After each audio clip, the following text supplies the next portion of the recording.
Semana 24.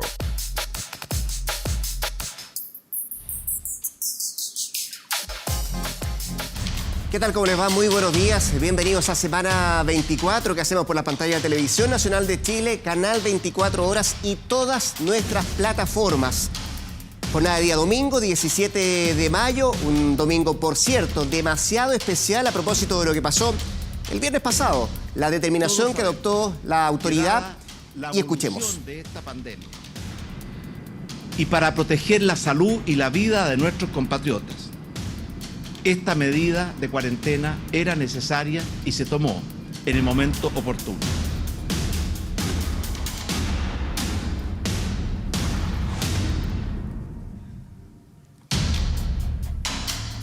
¿Cómo les va? Buenos días. Carla, buenos días. ¿Cómo estás, Rodrigo? Muy bien. Revisando lo que fue la imagen de esta semana, esta mega cuarentena que comenzó no solamente en la región metropolitana, sino que en otras regiones del país, y con un claro mensaje, Rodrigo. Cuidarse, cuidarnos entre todos, de quedarnos en las casas y cumplir con esta medida sanitaria inédita, pero que sin duda busca aportar, ayudar a combatir esta pandemia que tan fuerte ha golpeado al mundo y también a nuestro país. Fíjese que vamos a cumplir 37 horas acá, la región metropolitana, de confinamiento. Casi 7 millones de habitantes que desde el viernes pasado están en sus casas preocupándose de no contagiar y tampoco de contagiarse, que es el lema, es el llamado que hacemos a propósito de lo que ha significado esta situación país, esta situación de pandemia. Es importante tomar consideración, es importante ser responsable de este tipo de situaciones. ¿Por qué? Porque el nivel de contagio, la velocidad de contagio que ha tenido este COVID-19 en los últimos días en nuestro país no solamente es para preocuparse, sino que también para ocuparse. El nivel de camas ocupadas en la unidad de pacientes críticos llama poderosamente la atención y preocupa a la autoridad sanitaria. Y por eso es importante cumplir las determinaciones que se adoptan por parte de la autoridad. Sí, así comenzamos, semana 24, donde vamos a tocar todos los puntos y las noticias que han marcado la semana y también las proyecciones para los 7 días que vienen. Bueno, lo que está pasando en esta parte del planeta, lo que estamos viviendo nosotros, es la parte más compleja, la parte más difícil, que tiene que ver con los picos de contagio o la gran cantidad de contagios que se va dando en la población.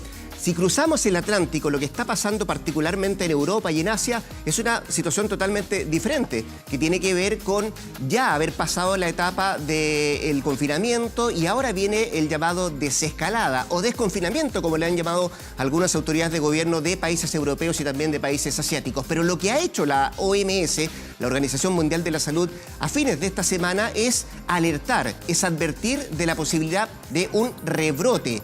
¿Y esto por qué? Porque claro, todos los gobiernos tratan de establecer el dilema que es el más complejo. ¿Cómo volvemos a la normalidad? ¿Cómo abrimos el comercio? ¿Cómo se abren los bares, los restaurantes? Pero a la vez evitamos que se siga propagando este virus. Y es un gran dilema que tienen que llevar adelante los gobiernos de los países y es una gran situación, por cierto, que abre muchas preguntas respecto a qué es lo que podría pasar si efectivamente ocurre un rebrote.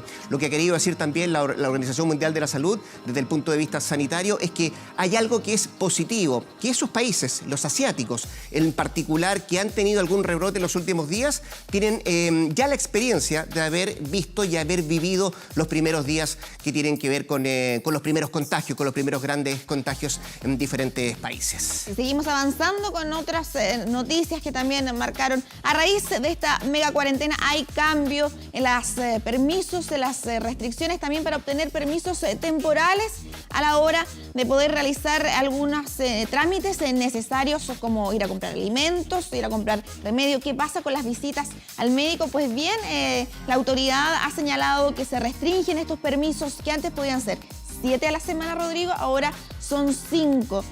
También se retiran algunos, como poder ir a dejar alimentos a los adultos mayores, poder trasladar a hijos entre distintas casas de los padres en caso de padres separados. Es por eso con el fin de evitar que la gente abuse, como se vio también en las semanas anteriores, en las distintas comunas, en esas cuarentenas que se realizaron hace algunas semanas, realmente un abuso por parte de la ciudadanía en torno a ocupar estos permisos para realizar otros trámites y no cumplir así el confinamiento, que es la medida sanitaria que tiene el fin de cuidarnos entre todos.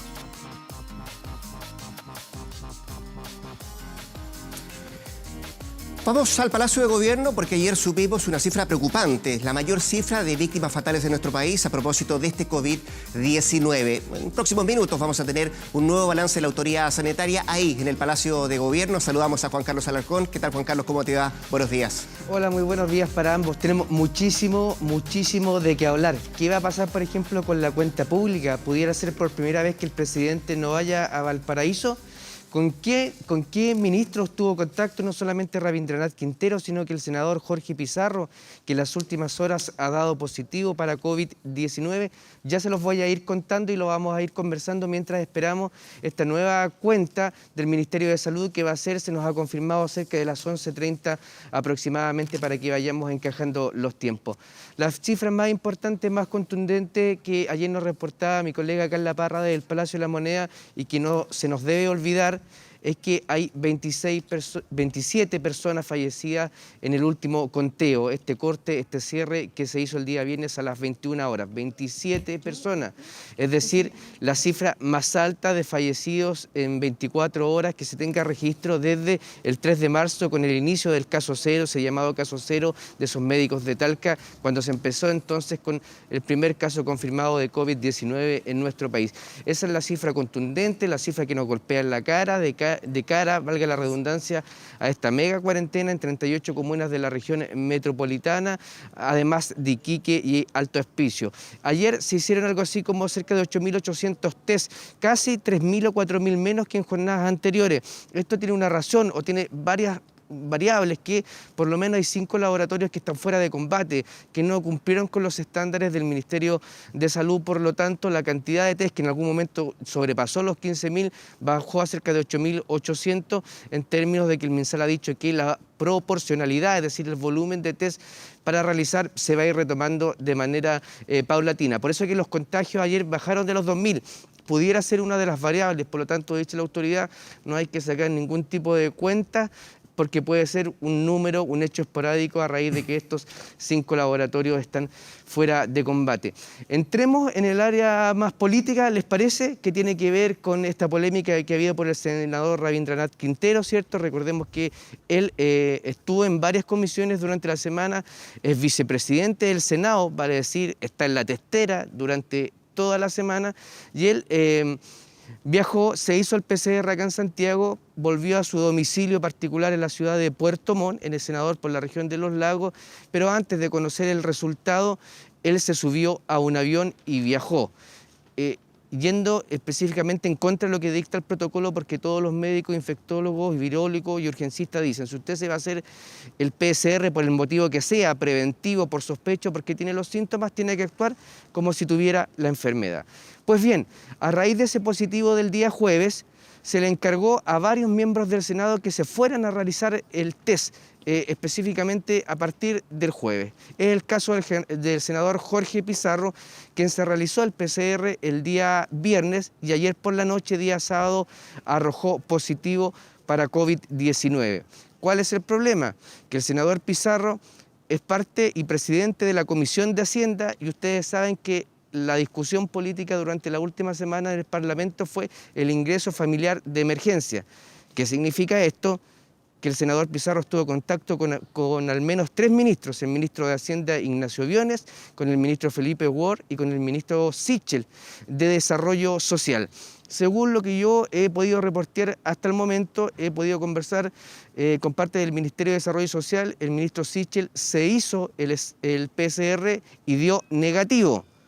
Hasta el momento. ¿Por qué digo esto? Porque existen los falsos negativos, es decir, cuando una persona se hace el test muy cercano al contagio, digamos, pudiera en un comienzo dar negativo y a los días posteriores dar positivo. Por lo tanto, estos ministros van a tener que nuevamente volver a realizarse estos test en los próximos días. Y aquí voy a la situación de fondo para que la conversemos entre los tres, que tiene que ver con la cuenta pública del próximo 21 de mayo.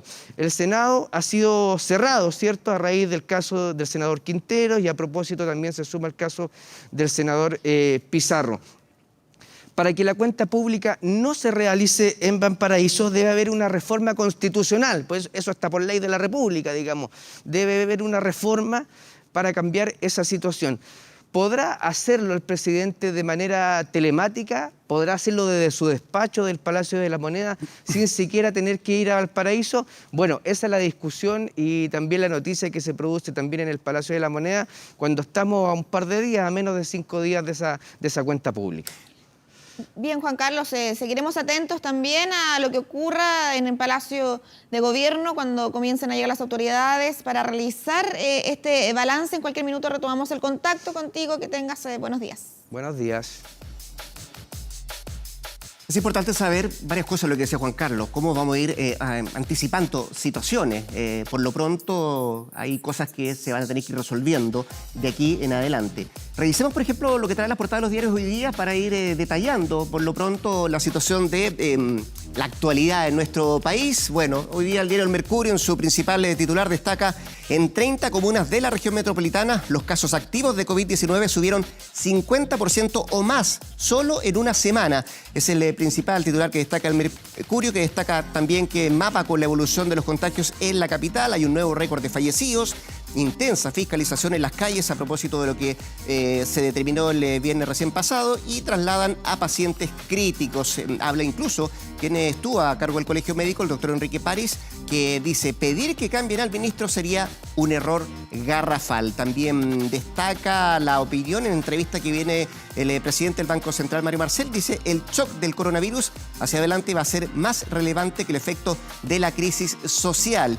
Y la vocera de la Corte Suprema también, en la entrevista que trae hoy día El Mercurio, Floriana Chevesic, destaca: cuando todo vuelva a la normalidad habrá un atochamiento importante en los tribunales. Son parte de los títulos que destaca hoy día en su portada el diario El Mercurio.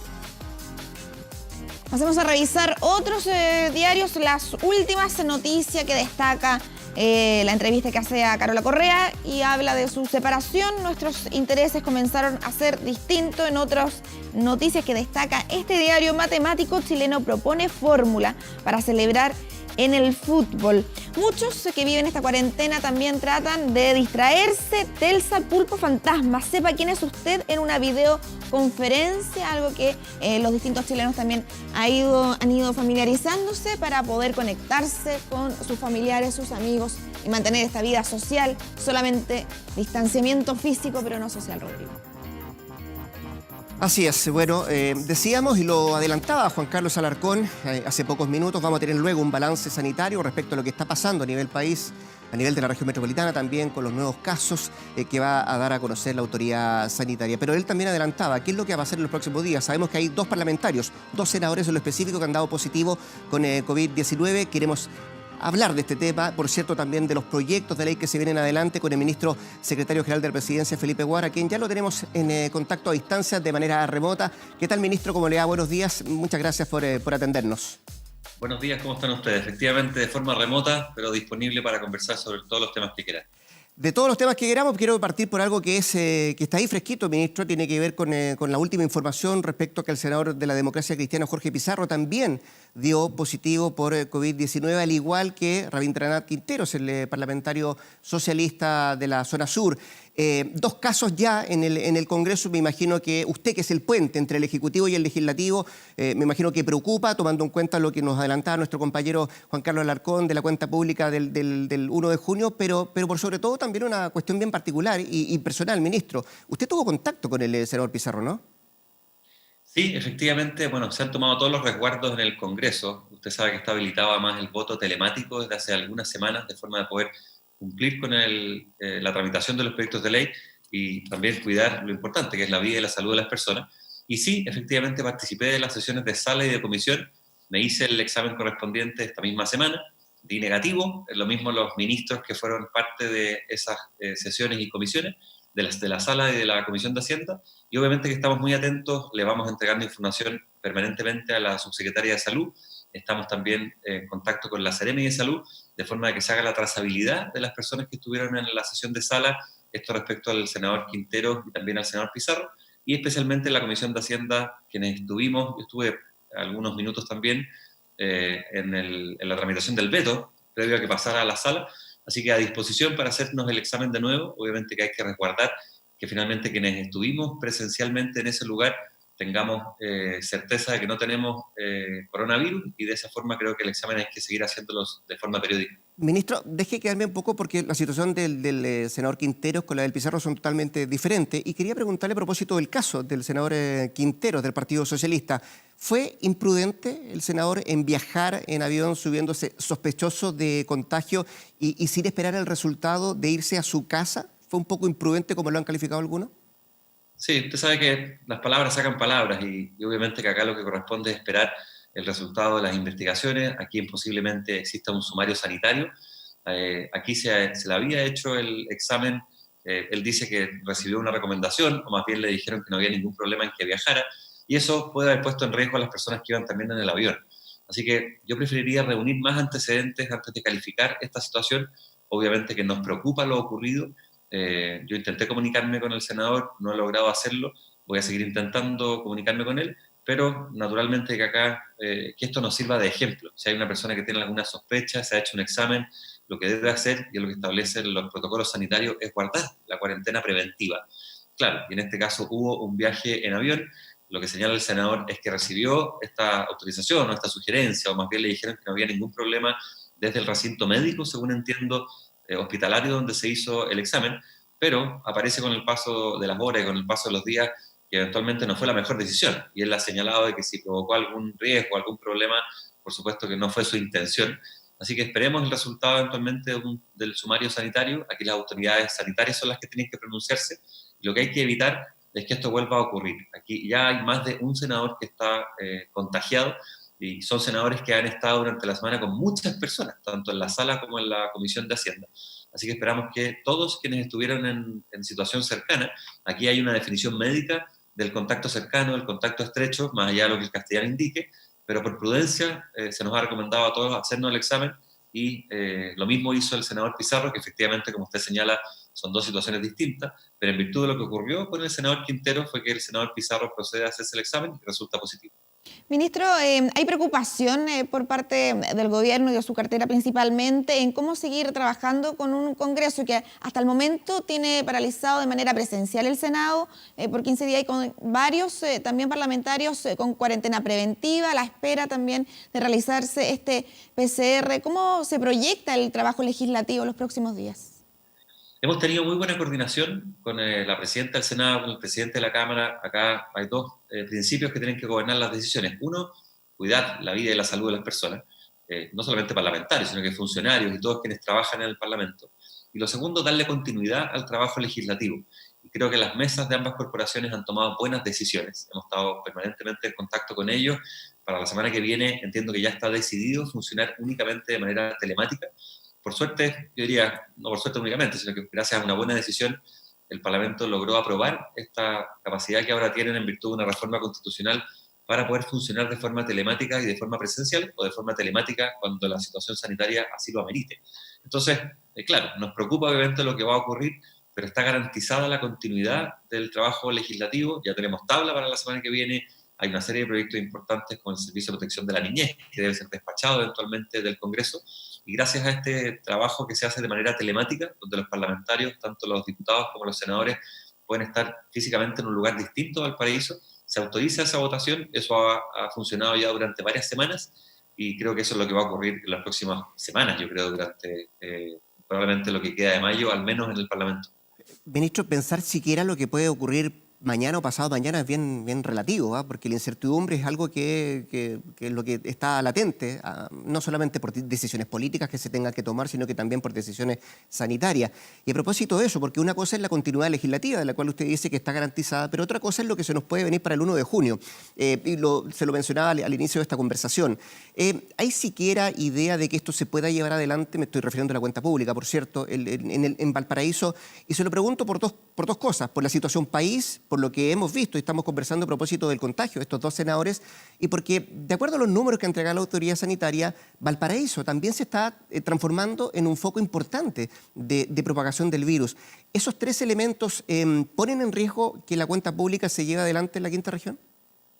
Lo que teníamos conversado hasta antes de saber lo del senador Quintero, y por cierto hasta antes de saber lo del senador Pizarro, donde ya hay más de un caso en el Parlamento de congresistas que están contagiados, era realizar eventualmente una cuenta pública de forma presencial, pero cumpliendo con el protocolo y la normativa sanitaria, eventualmente tener un máximo de 50 personas en el plenario, con parlamentarios, con una cantidad mínima de ministros y eventualmente con la presencia física, digamos, del presidente de la República para cumplir con lo que se ha hecho en otras ocasiones y dado el interés también que tenían tanto la presidenta del Senado como el presidente de la Cámara de Diputados de que esto ocurriera en Valparaíso.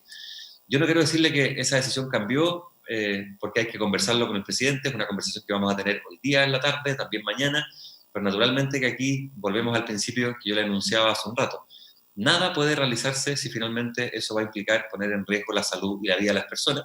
Si nosotros le estamos pidiendo a los ciudadanos que guarden esos cuidados a través de los protocolos, creo que obviamente lo mismo hay que hacer en todas las ceremonias públicas. ¿Qué va a ocurrir con la cuenta pública? Créame que es algo que se analiza varias veces durante la semana. Yo sé que van quedando pocas semanas ya para que esto se realice. Y antes de que tuviéramos los antecedentes de los parlamentarios contagiados, estaba la intención de realizarla de forma presencial con un máximo de 50 personas. Y le digo estaba intencionalmente porque creo que esto hay que evaluarlo. Hay que tomar la mejor decisión. La cuenta pública es un momento republicano importante, que además está consagrado en nuestro ordenamiento jurídico. El presidente le da cuenta al país de lo ocurrido durante el año, cuenta cuáles son los planes en materia programática, también contamos lo que ha ocurrido en regiones, para eso nos hemos coordinado durante mucho tiempo con los intendentes, de forma que nos hagan llegar el seguimiento y el cumplimiento de los planes regionales. Pero ante su pregunta, me encantaría tener la respuesta definitiva. Yo creo que todos los chilenos hemos ido aprendiendo que respuestas definitivas de mediano o largo plazo en relación a lo que está ocurriendo hoy día es difícil de dar. Sí, me conformo, ministro, me conformo, ministro, con que nos diga que efectivamente se está evaluando, como usted dice, y lo que se había anticipado hace un par de días atrás, que era la intención del gobierno de llevarla a cabo en Valparaíso, eso ha cambiado. No hay una respuesta definitoria, pero sí se está evaluando qué es lo que va a ocurrir, porque esto va cambiando día a día. Entiendo que eso es lo que nos quiere explicar, ¿no? Efectivamente, esto va cambiando día a día, hay que seguir evaluándolo. No hemos tenido una reunión formal con el presidente, con el equipo del comité político para poder tomar una decisión en torno a este tema y tampoco lo hemos conversado con los presidentes de las dos corporaciones. Esto va a ocurrir probablemente entre hoy día y mañana, pero sí, son antecedentes nuevos que hay que evaluar. Me atrevería a decirlo de esa manera. Ministro, una cuenta pública que sin duda va a estar marcada por lo que fue la agenda social y también la agenda COVID, que durante esta semana se promulgó el ingreso familiar de emergencia por parte del presidente de la República, con un gran trabajo y también con algunos problemas, o al menos costó que saliera esta ley por parte de las distintas cámaras, con un veto presidencial de por medio. ¿Cómo se prevé también el futuro de usted ha dicho que una agenda COVID es una agenda abierta, que se vienen también más iniciativas para poder afrontar esta pandemia, y en ese sentido, ¿cómo va a ser el trabajo con una oposición que durante esta semana también se demostró firme en el Congreso? La oposición se ha portado bien, la oposición democrática ha colaborado, yo lo quiero decir con todas sus letras, porque desde que nos tocó asumir, desde el último cambio de gabinete, nos ha correspondido tramitar decenas de proyectos de ley que van en beneficio de la calidad de vida de las personas, y gran parte de la oposición ha colaborado en la tramitación y finalmente en el voto. Por supuesto que hay parlamentarios, lamentablemente hay algunos casos de parlamentarios que no han aportado con un voto en ninguna iniciativa que se ha presentado por parte del Ejecutivo. Pero acá tenemos una serie de proyectos de ley de la agenda social, de la agenda COVID, que han tenido el respaldo de la oposición. Es normal que se produzca tensión. Lo que ocurrió con el ingreso familiar de emergencia, claro, tratándose de una política tan relevante, de la transferencia de recursos desde el Estado a las personas más importantes en las últimas décadas, sin duda que generó una tensión especial. Pero recordar que tanto en la Cámara de Diputados como en el Senado, gracias a la presentación de este veto por parte del presidente de la República, termina aprobándose prácticamente de forma unánime. Algunos pocos parlamentarios se opusieron en la Cámara de Diputados, y de forma unánime en el Senado, con la abstención de parlamentarios de oposición. En el caso de la abstención, en la segunda votación se suman a los votos positivos, entonces concurren a votar y a ayudar, y eso yo lo valoro. Esta es una transferencia de recursos que beneficia a 4.9 millones de personas, es prácticamente 2 millones de familias, un promedio de 260.000 pesos para las personas que pertenecen a los sectores más vulnerables del país. Entonces, la oposición ha colaborado, yo lo quiero decir, porque obviamente que más allá de la tensión marcada por un debate en particular, aquí hay muchos proyectos por tramitar. Usted habla de la oposición democrática, ministro, y me imagino que hay otra que a lo mejor no está colaborando mucho, de acuerdo a lo que trato de interferir de sus palabras. De hecho, el otro día usted en un seminario de CARI dice: no podemos dar espacio al populismo. ¿Se refería a eso, ministro? Exactamente a eso. es preocupante que más allá del debate constitucional que uno pueda tener en función de las decisiones que tome la ciudadanía el día de mañana, hoy día tenemos una constitución plenamente vigente, hay que respetarla. Entonces sí nos preocupa, y nos preocupa no solo a nosotros, sino que a la inmensa mayoría del Parlamento, y creo que también al país, que se presenten iniciativas que finalmente, debiendo llevar la firma del presidente de la República, llevan únicamente la firma de algunos parlamentarios, abiertamente inadmisibles. Cada vez que hay recursos involucrados, los proyectos de ley tienen que llevar la firma del presidente de la República, se llaman mensajes, no mociones parlamentarias. Y eso lo saben muy bien los parlamentarios. Entonces, ese es el respeto que hemos pedido se tenga. Ha habido comprensión de parte de la gran mayoría de las fuerzas políticas, pero claro, cuando hablamos de oposición no democrática nos referimos a oposiciones que han señalado declaraciones o han hecho declaraciones verdaderamente muy complicadas y han votado en contra de los proyectos de ley que van en beneficio de la ciudadanía. ¿Quién puede votar en contra de una transferencia de recursos que beneficia a casi 5 millones de personas? Eso, más allá de la discusión, es algo que no logramos entender. Nosotros planteamos un paquete de medidas y en este caso el ingreso familiar de emergencia, una iniciativa que cuesta un poco más de 800 millones de dólares. Entonces, desde la oposición, en la Cámara de Diputados, se nos pedía triplicar la cantidad de recursos. ¿Cómo vamos a hacer eso? Y el día de mañana afrontar la situación país si no nos quedan recursos. Eso sería una irresponsabilidad desde el punto de vista fiscal y eso finalmente, como tesis, logró imperar en el Parlamento. Muy corto y en honor al tiempo, ministro, en 2 palabras, ¿no hay espacio económico hoy día para un nuevo paquete? Se habló de un paquete de 2.000 millones de dólares y esta transferencia del ingreso familiar de emergencia costó cerca de 830 millones de dólares.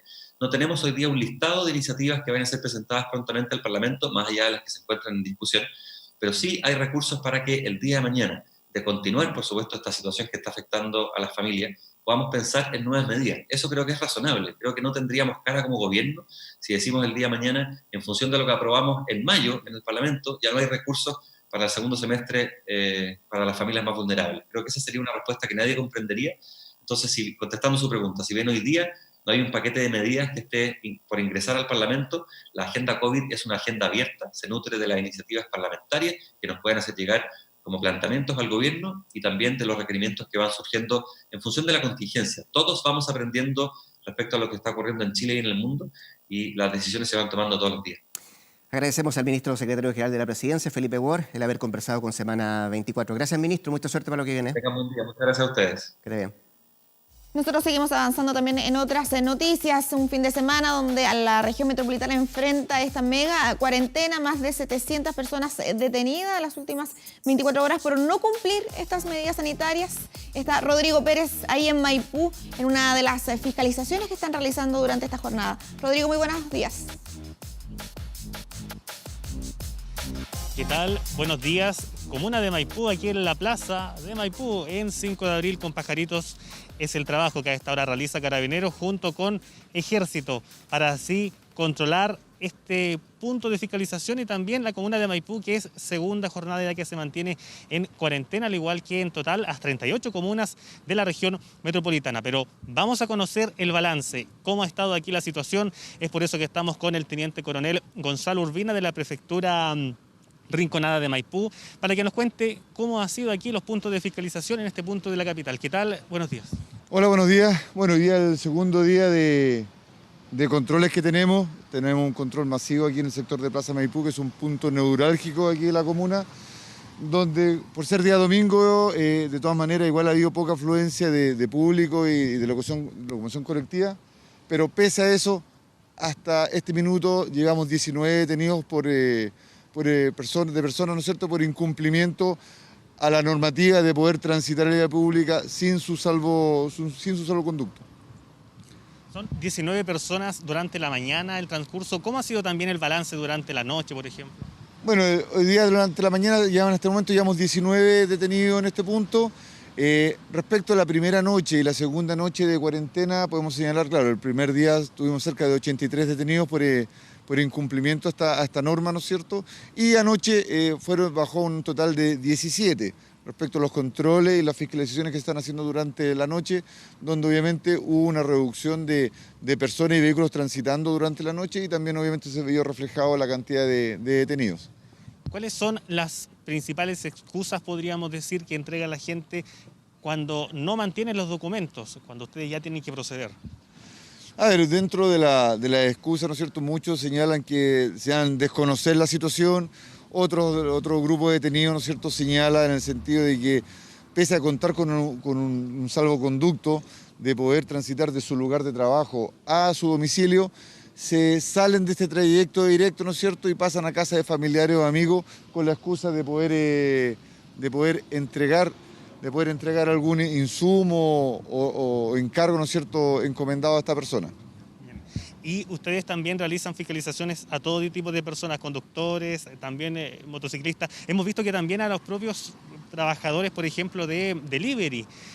Usted nos comentaba también fuera de cámara de situaciones que han ocurrido, cómo esa situación de las fiscalizaciones con ellos y los permisos también. Claro, o sea, aquí se está fiscalizando todo, locomoción colectiva, taxis colectivos, las motocicletas, los delivery.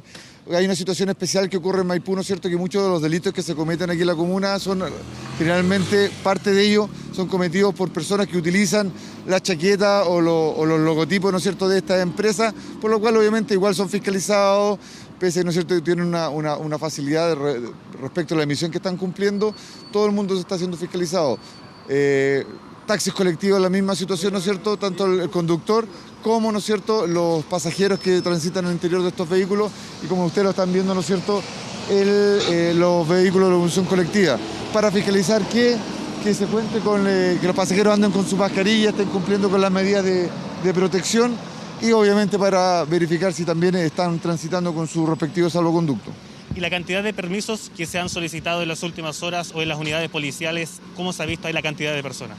Bueno, en comparación del día viernes, que fue el último día sin cuarentena, que concurrió una gran cantidad de gente que estuvo hasta altas horas de la noche, el día sábado y el día domingo bajó en forma considerable la solicitud presencial en las unidades respecto a la solicitud, ya que se está utilizando en mayor cantidad, ¿no es cierto?, la comisaría virtual. Perfecto, listo. Muchas gracias. Ahí está entonces el comandante Gonzalo Urbina de la 25ª Comisaría de Maipú y nos subimos a una micro para que ustedes también puedan ver cómo son las fiscalizaciones. ¿Qué tal? Buenos días, estamos en vivo en directo para Canal 24 Horas. Cuéntenos, estamos con el conductor del bus. ¿Cómo ha estado el comportamiento de la gente aquí, lo que usted ha podido observar? Mira, buenos días. La gente deja mucho que desear.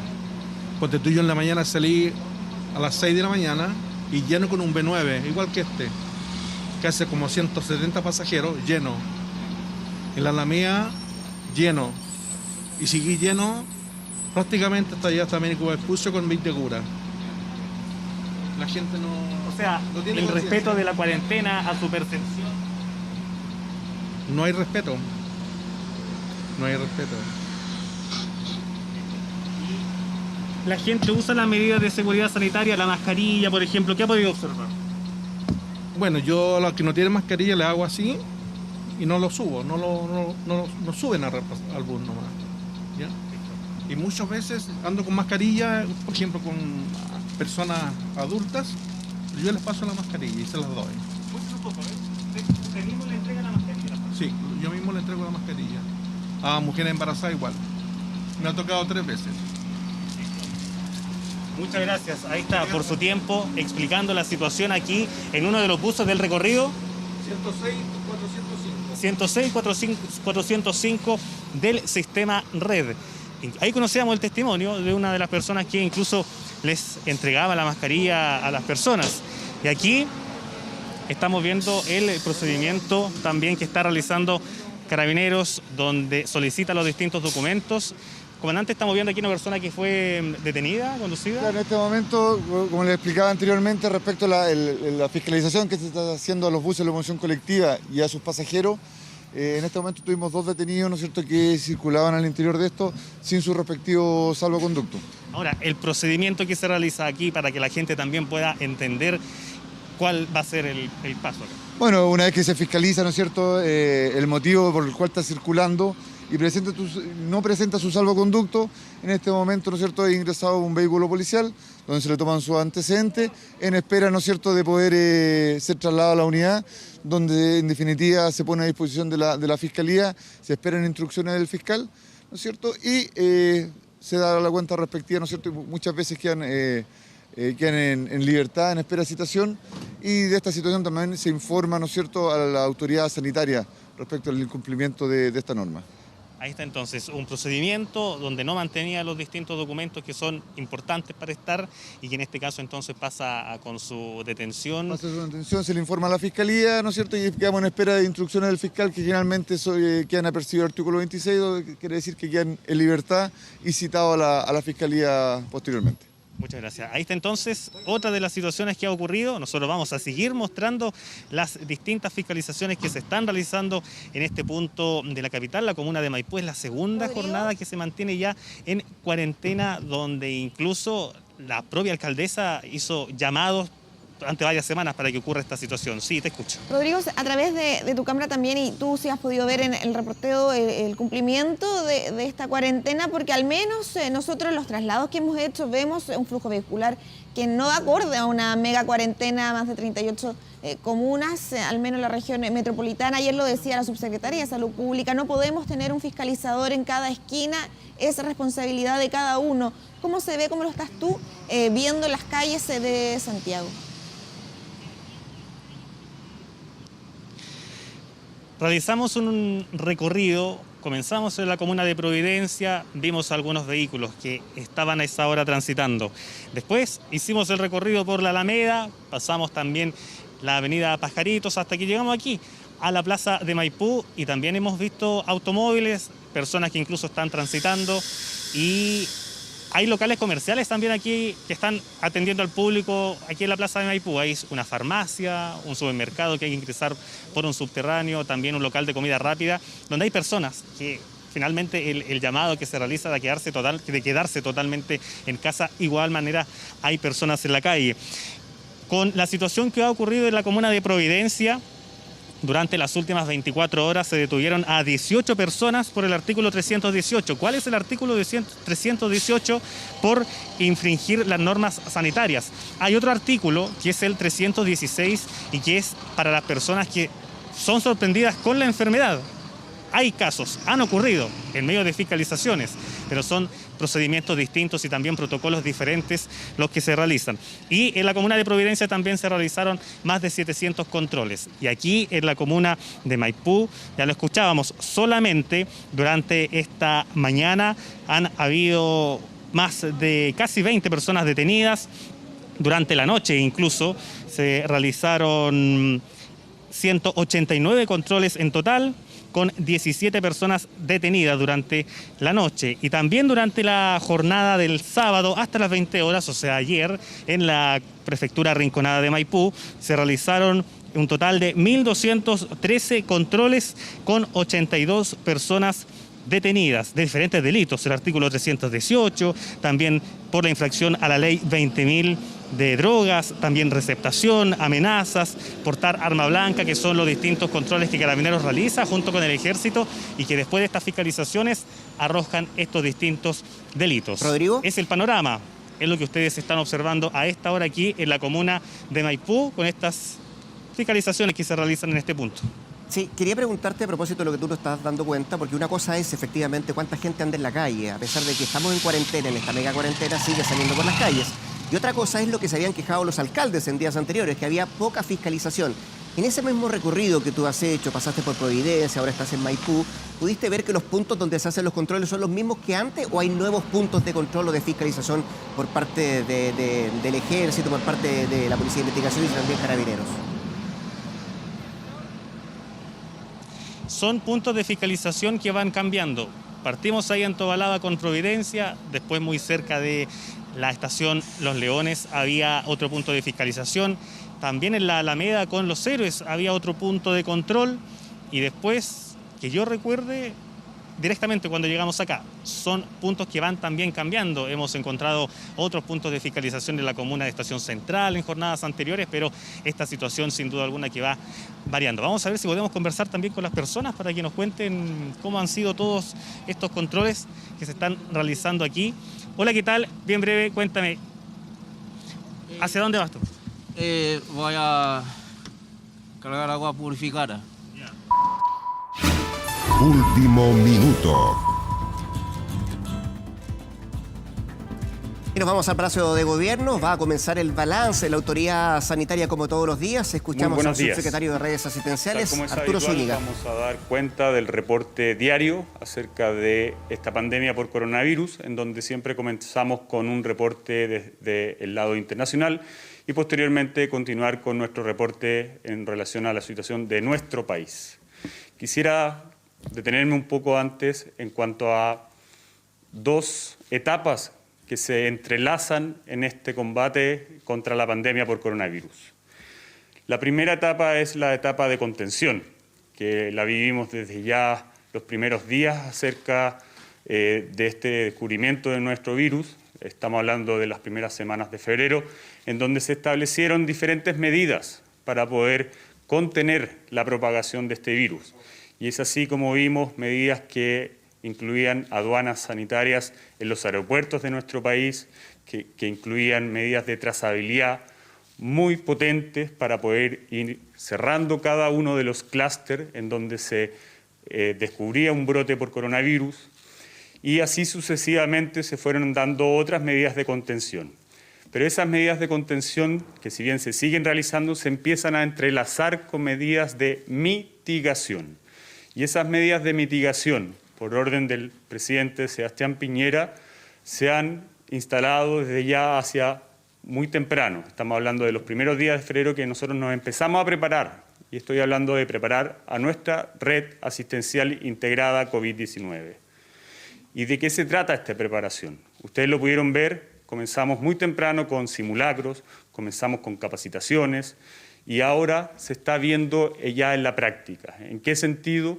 En que ya, por ejemplo, el día de ayer, ustedes pudieron ver en cómo nuevamente establecimos el traslado de pacientes desde Santiago a la región del Biobío, consolidando un puente aéreo para poder dar cuenta de una mayor capacidad hospitalaria que necesitamos en la región metropolitana.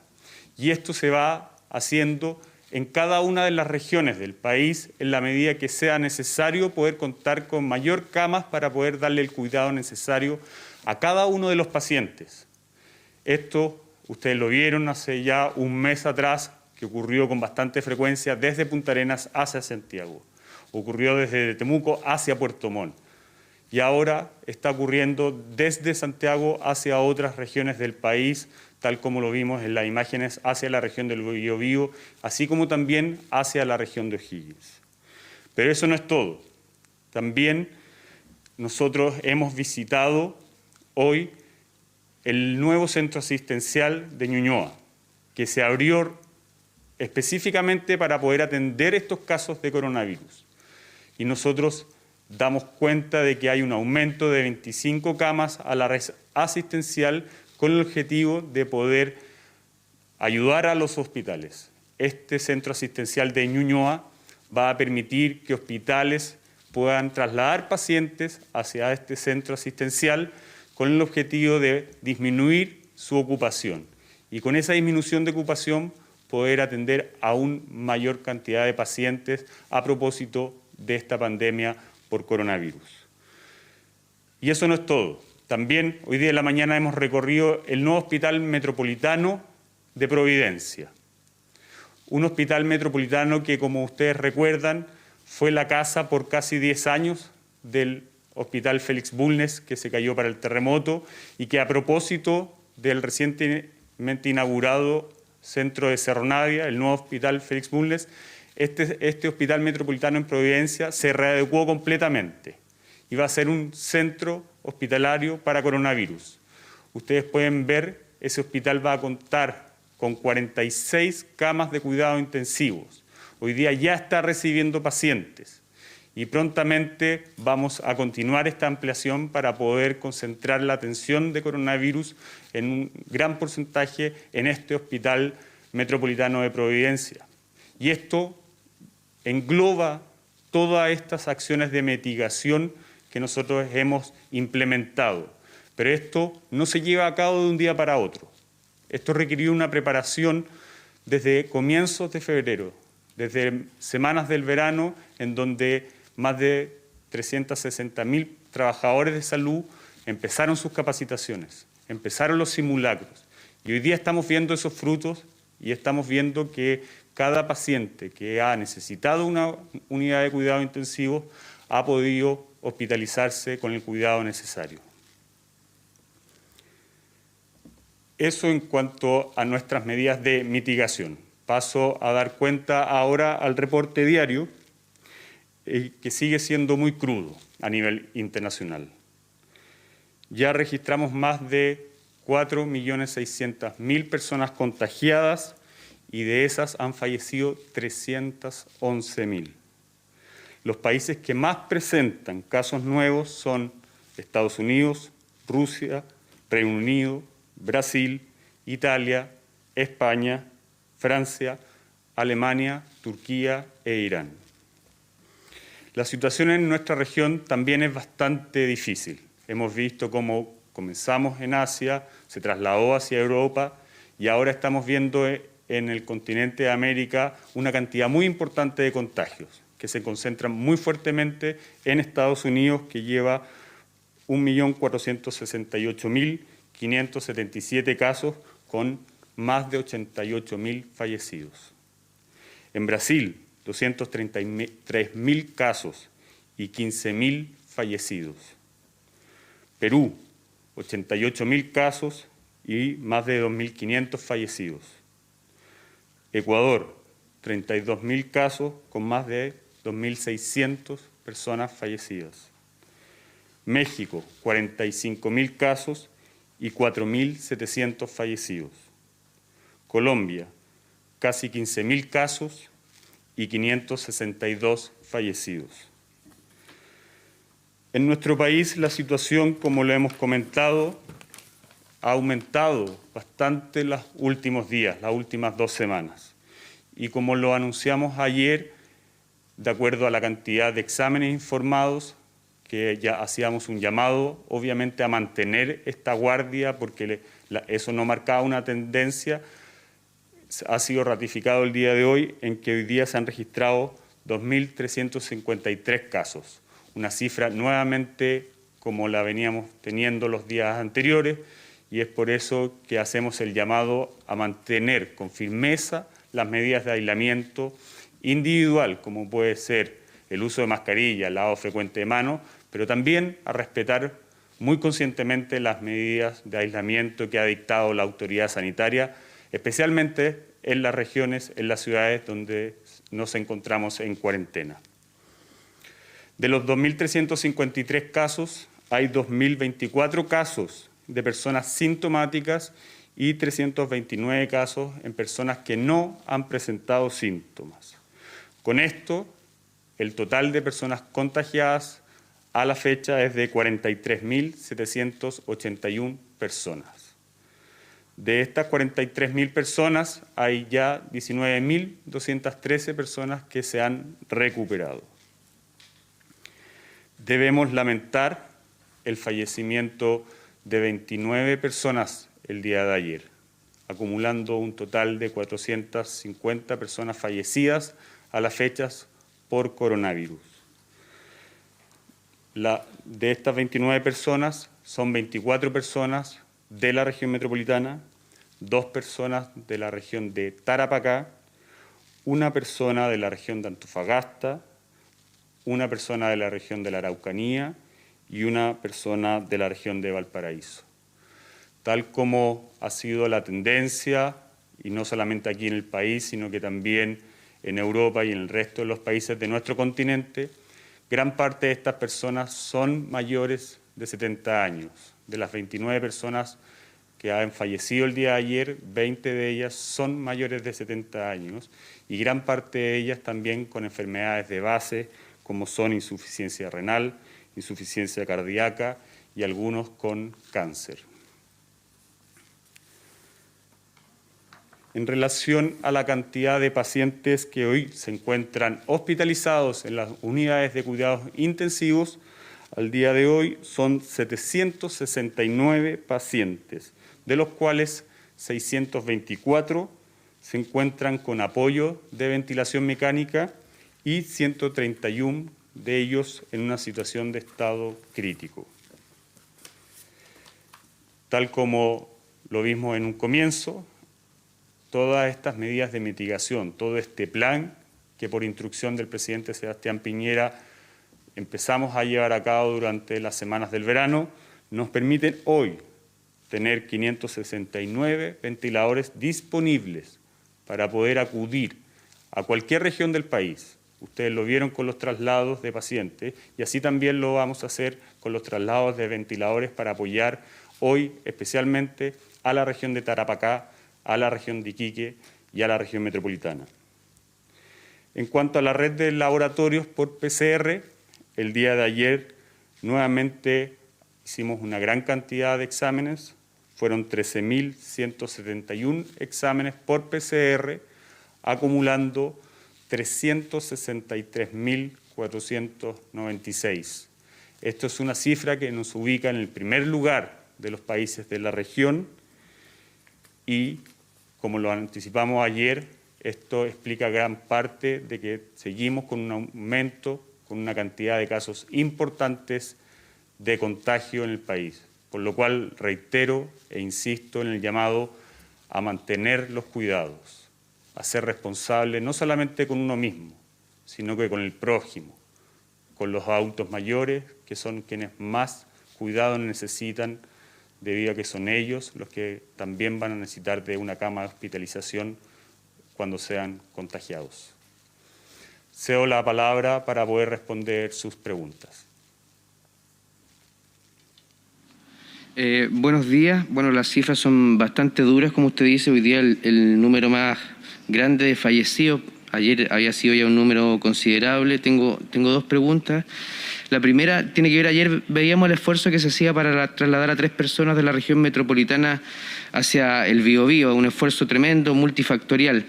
Pero en contrapartida veíamos a personas llenando las ferias libres, llenando la Vega Central, no haciendo caso a la cuarentena o a la mega cuarentena. Ayer hubo más de 700 personas detenidas, por ejemplo, por no respetar el toque de queda. Esa es la primera pregunta, ¿cuál es el mensaje que se hace en ese sentido? Y lo segundo tiene que ver con el nivel de ocupación de la red en la región metropolitana. Según los urgencistas, esto ya alcanzaría a cerca del 91%. Voy a responder la segunda parte de la pregunta para después ceder la palabra al ministro de Salud, Jaime Mañalich. Efectivamente, nosotros tenemos una ocupación en la región metropolitana de un 91% y a nivel nacional de un 79%. Y esto, tal como lo acabo de mencionar, implica tener más de 500 ventiladores disponibles. Y esto no es que sea estático, nosotros hemos ido aumentando diariamente. El día de ayer nomás, solamente en la región metropolitana tuvimos más de 40 camas adicionales de cuidados intensivos habilitadas. Y esas camas son las que ustedes pudieron ver, como por ejemplo las del Hospital Metropolitano de Providencia, pero así también lo ha realizado la Posta Central, el Hospital Sotero del Río y tantos otros hospitales de la región metropolitana y de nuestro país que diariamente hacen un esfuerzo gigantesco para ir aumentando la cantidad de camas y con ese objetivo poder darle el cuidado a cada uno de los pacientes que lo requieren. Cedo la palabra al ministro Mañalich. Muy buenos días. Como bien explicaba al principio el subsecretario don Arturo Zúñiga, nosotros estábamos trabajando fundamentalmente en este periodo de la pandemia con 2 instrumentos fundamentales. El primer instrumento de contención lo que pretende es que haya el menor número de casos posible. Y eso significa, para decirlo en una forma extraordinariamente simple, el esfuerzo tiene que estar concentrado en evitar el contacto con otras personas. Todas las medidas que se hacen, dado que este virus se transmite de persona a persona, todas las medidas que se hacen están destinadas a hacer que ese encuentro entre una persona y otra sea menos probable y, sobre todo, sea muy poco probable en personas que están contagiando la enfermedad durante los 14 primeros días en que se inicia los síntomas. Las medidas que se han tomado por instrucción del presidente son durísimas, producen un dolor extremo, producen angustia. Piensen ustedes cuántos niños están solos en sus casas o sin poder salir, sin poder jugar, concentrados a lo mejor por horas frente a una pantalla de televisión, tristes, asustados, frente a lo que el concepto que repetimos tanto de coronavirus significa para ellos. Y como usted bien dice en su pregunta, a pesar del buen inicio de ayer, que yo creo que sigue siendo en la evaluación de hoy día bastante bueno para lo que es un compromiso de todos los ciudadanos de la región metropolitana, de Iquique, Alto Hospicio, Antofagasta, tenemos casos excepcionales de personas que lisa y llanamente no están dispuestas a hacer caso, están dispuestas a producir daño y están dispuestos a incluso usar el coronavirus como un instrumento de contradicción, de crítica, y es por eso, como decíamos ayer, que el control social, el que efectivamente entendamos que esto no depende de tener un militar en la esquina, sino que depende de que nos cuidemos y que veamos que una persona que está teniendo una conducta incorrecta, nadie hoy día puede pretender que no se entiende cuáles son las conductas adecuadas a esta epidemia del coronavirus, pandemia. Hagamos también un control social, en el sentido de que hagámosle ver de la mejor forma que podamos a otra persona que no está respetando estas medidas, que nos está poniendo en riesgo a todos. El coronavirus no distingue barrios, no distingue ingresos, no distingue nada, nada, nada. Nos afecta por igual a todos. Y en ese contexto, el vencerlo, el lograr que esta fase de contención, o sea, que haya la menor cantidad de contagiados posible, siga siendo el pilar fundamental de nuestro trabajo, es algo fundamental, pero requiere, insisto, el compromiso de verdad de cada uno de nosotros, compromiso que en la medida que pasen los días de aislamiento, cuarentena, angustia, va a ser, por supuesto, mucho más difícil. Ministro, buenos días. Usted que tiene contacto directo con sus compañeros de gabinete, le pregunto si ya sabe qué pasó con los tests PCR que se hicieron el ministro Ward, el ministro Briones y el ministro Sichel, que esta semana estuvieron en el Senado, incluso trabajando en comisiones con parlamentarios que ya han sido positivos para COVID-19, y en ese sentido, si es que ellos van a tomar también alguna cuarentena preventiva, y si ya se va a enviar una reforma constitucional para que la cuenta pública de 13 días más sea 100% telemática, considerando la situación en la que se encuentra hoy día el Senado con estos casos confirmados. Respecto a la segunda pregunta de una posibilidad de una reforma constitucional por la cuenta que el presidente tiene que rendir a la Nación el 1 de junio próximo, no tengo información y no corresponde a nuestra cartera pronunciarse sobre esa materia. Efectivamente, en lo primero que usted señala, hemos tenido dos parlamentarios que han aparecido positivos en el test de PCR y las seremis correspondientes en relación al vuelo en que viajó un parlamentario hacia el sur, a Puerto Montt, en relación a las reuniones en la región de Valparaíso, región metropolitana, que distintos parlamentarios pueden haber tenido. Estamos trabajando muy radicalmente por encontrar a cada una de esas personas y hacerle los exámenes y cuando corresponda recomendarles el aislamiento necesario. Quiero enfatizar un punto de lo que usted pregunta para que no haya un mal entendimiento. Si yo tengo contacto el día de ayer con alguien que está infectando por coronavirus y me hago hoy el PCR, la mayor probabilidad es que este PCR sea negativo, lo que no quiere decir que no vaya a enfermarme en los próximos días. ¿Por qué? Porque normalmente el examen de PCR es positivo cuando la persona está a punto o está ya con síntomas, tos, romadizo, secreciones bronquiales, fiebre. Es en ese momento cuando el test de PCR da su máximo positivo.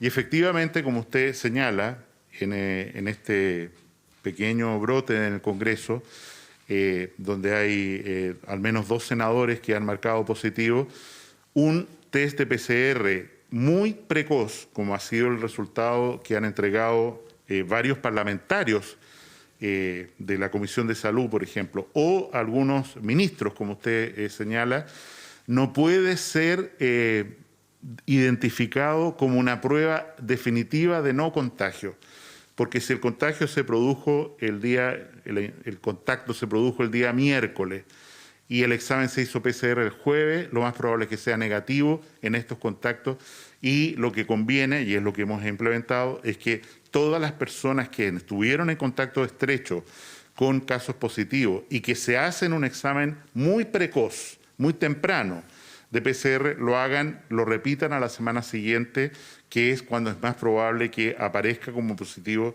si las personas se infectan. Un examen de PCR tomado inmediatamente después de un contacto no es demasiado útil para predecir si la persona en definitiva se va a enfermar o no se va a enfermar. La situación del Congreso evidentemente es una situación de riesgo.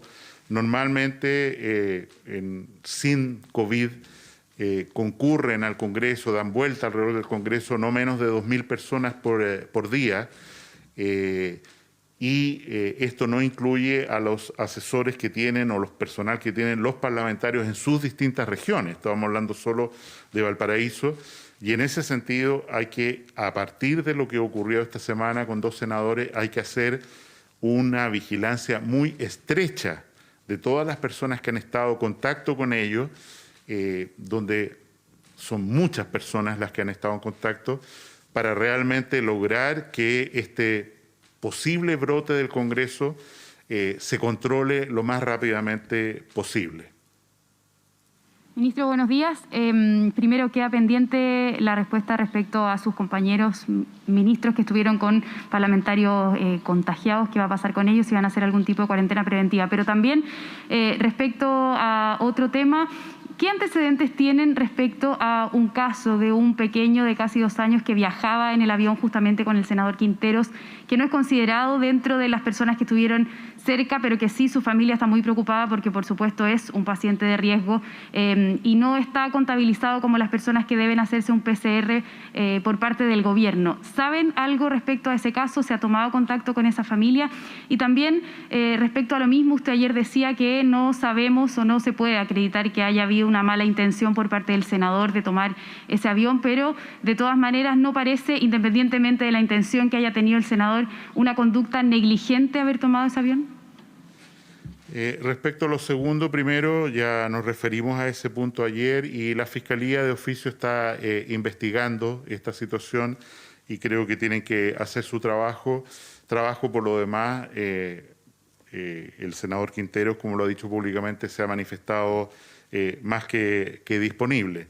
En relación a las personas que se han identificado como posibles contactos, ustedes saben que tenemos un protocolo bien definido respecto a quienes, en el caso de un vuelo, consideramos como personas que han estado en contacto estrecho, y son fundamentalmente 3 filas adelante, 3 filas atrás de la persona que resultó positiva, y la información que me da la Seremi de los Lagos es que todas las personas han estado contactadas.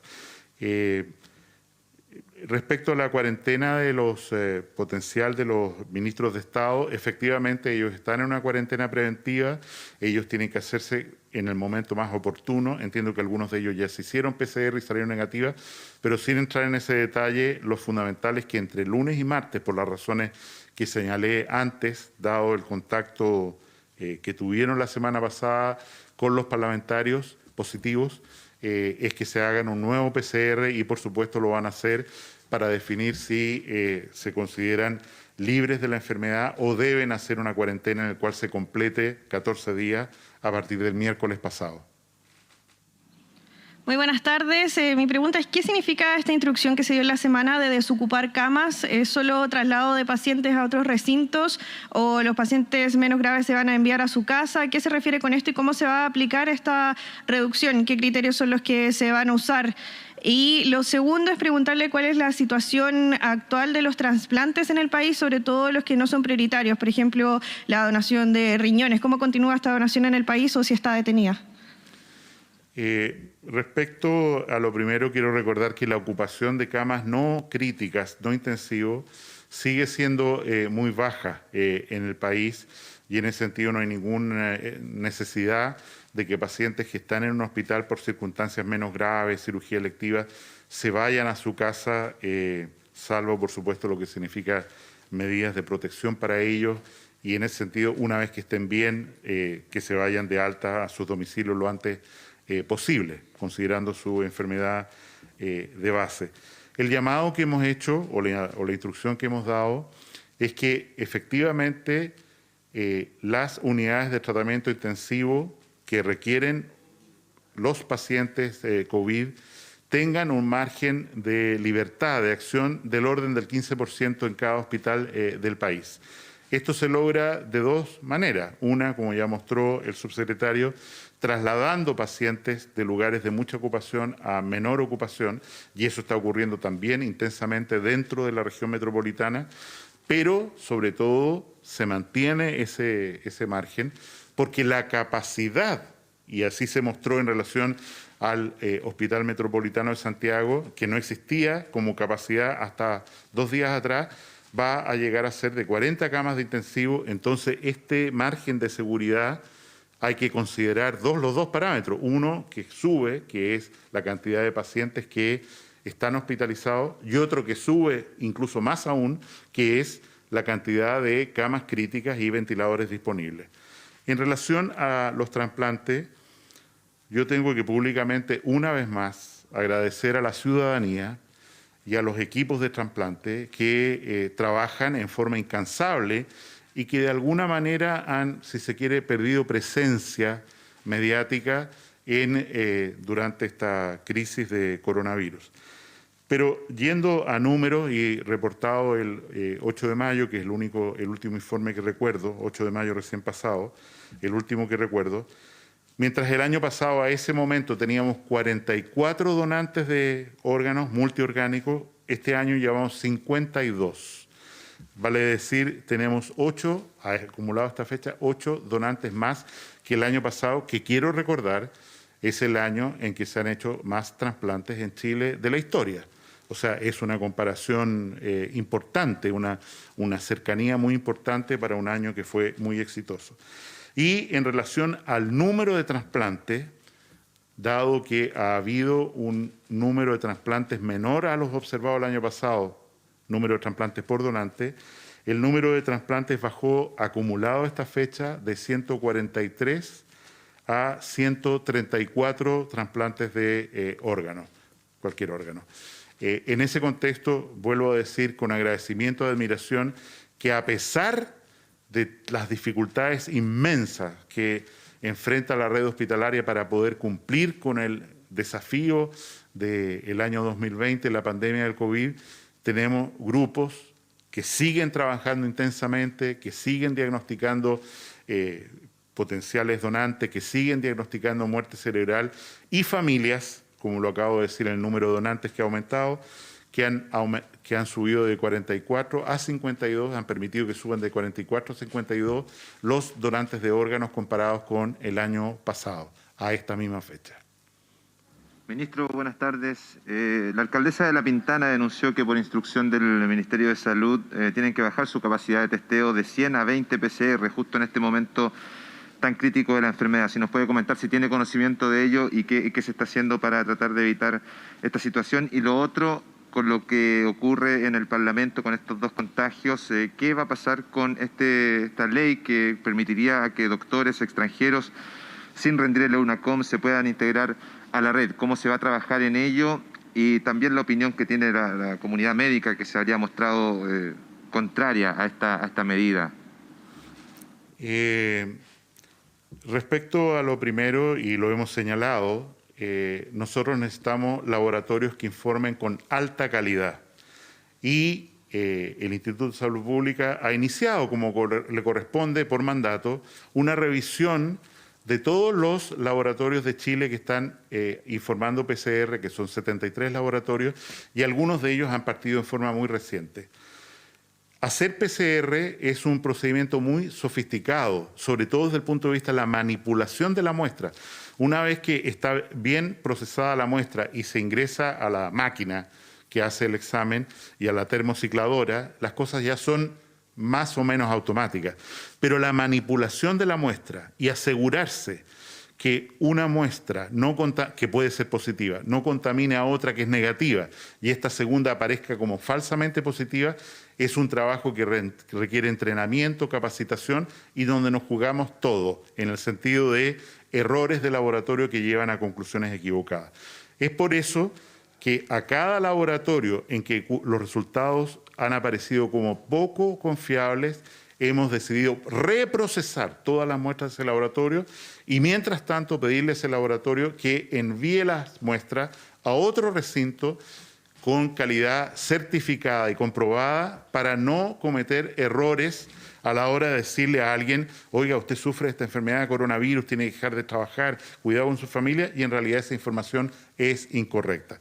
Y de hecho, como ya lo hemos señalado y lo señaló don Arturo Zúñiga, nosotros no tenemos un problema de capacidad. Ayer se informaron, ya volvimos a más de 10.000 exámenes informados, a pesar de que es fin de semana, en el día de ayer.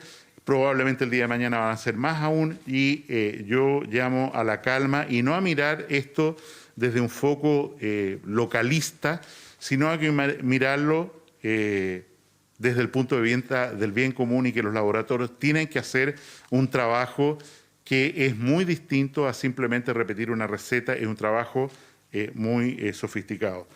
Respecto a la ley EUNACOM, esta ley tiene dos componentes. El primero es aquel que permite que durante un periodo que nosotros estimamos mínimo de 2 años para el combate contra el coronavirus, sin necesidad que mantengamos una alerta sanitaria durante ese periodo que no sería deseable, necesitamos un contingente de médicos profesionales que puedan atender en la atención primaria, en los servicios de urgencia, porque, como hemos dicho, independiente de esta primera ola, esta enfermedad, hasta que no haya una vacuna, va a seguir produciendo brotes que requieren mucho trabajo de profesionales de la salud.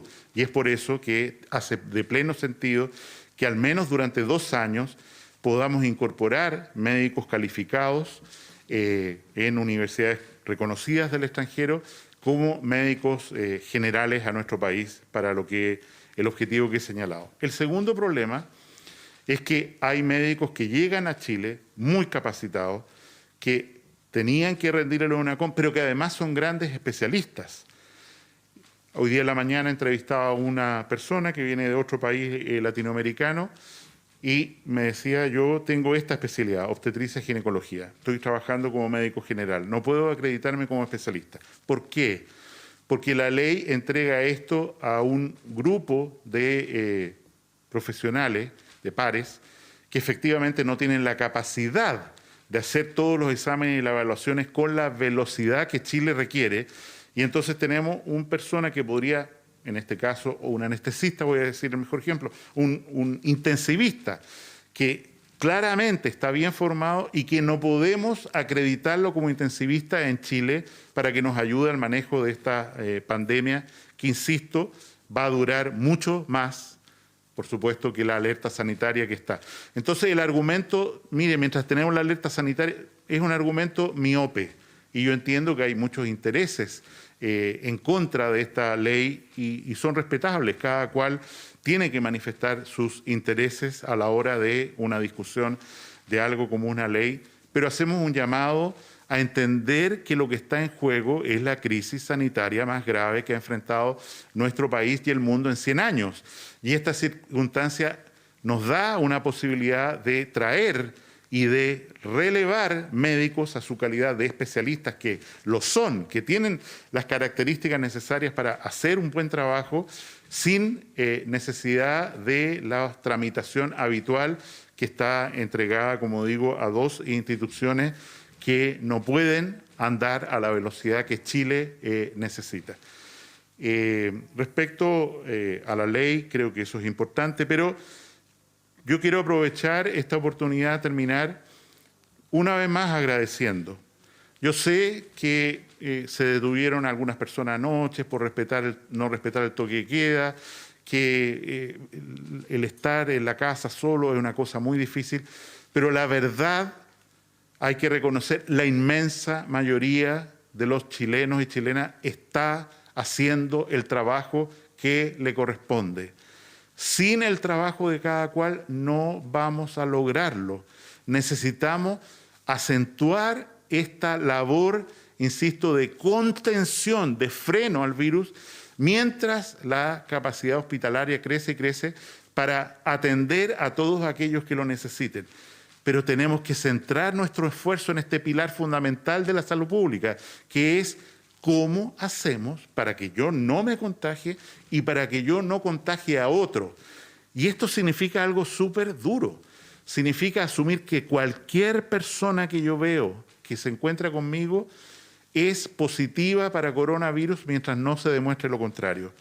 Y en el sentido complementario, yo, a lo mejor no lo sé ahora, pero yo como contacto para otros, potencialmente soy infectante en todo momento de cada día.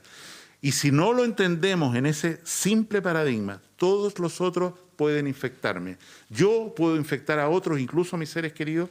No vamos a entender el sentido de este tremendo esfuerzo entre todos. Tenemos que cuidarnos entre todos. Esta no es una batalla de algunos y otros quedan excluidos.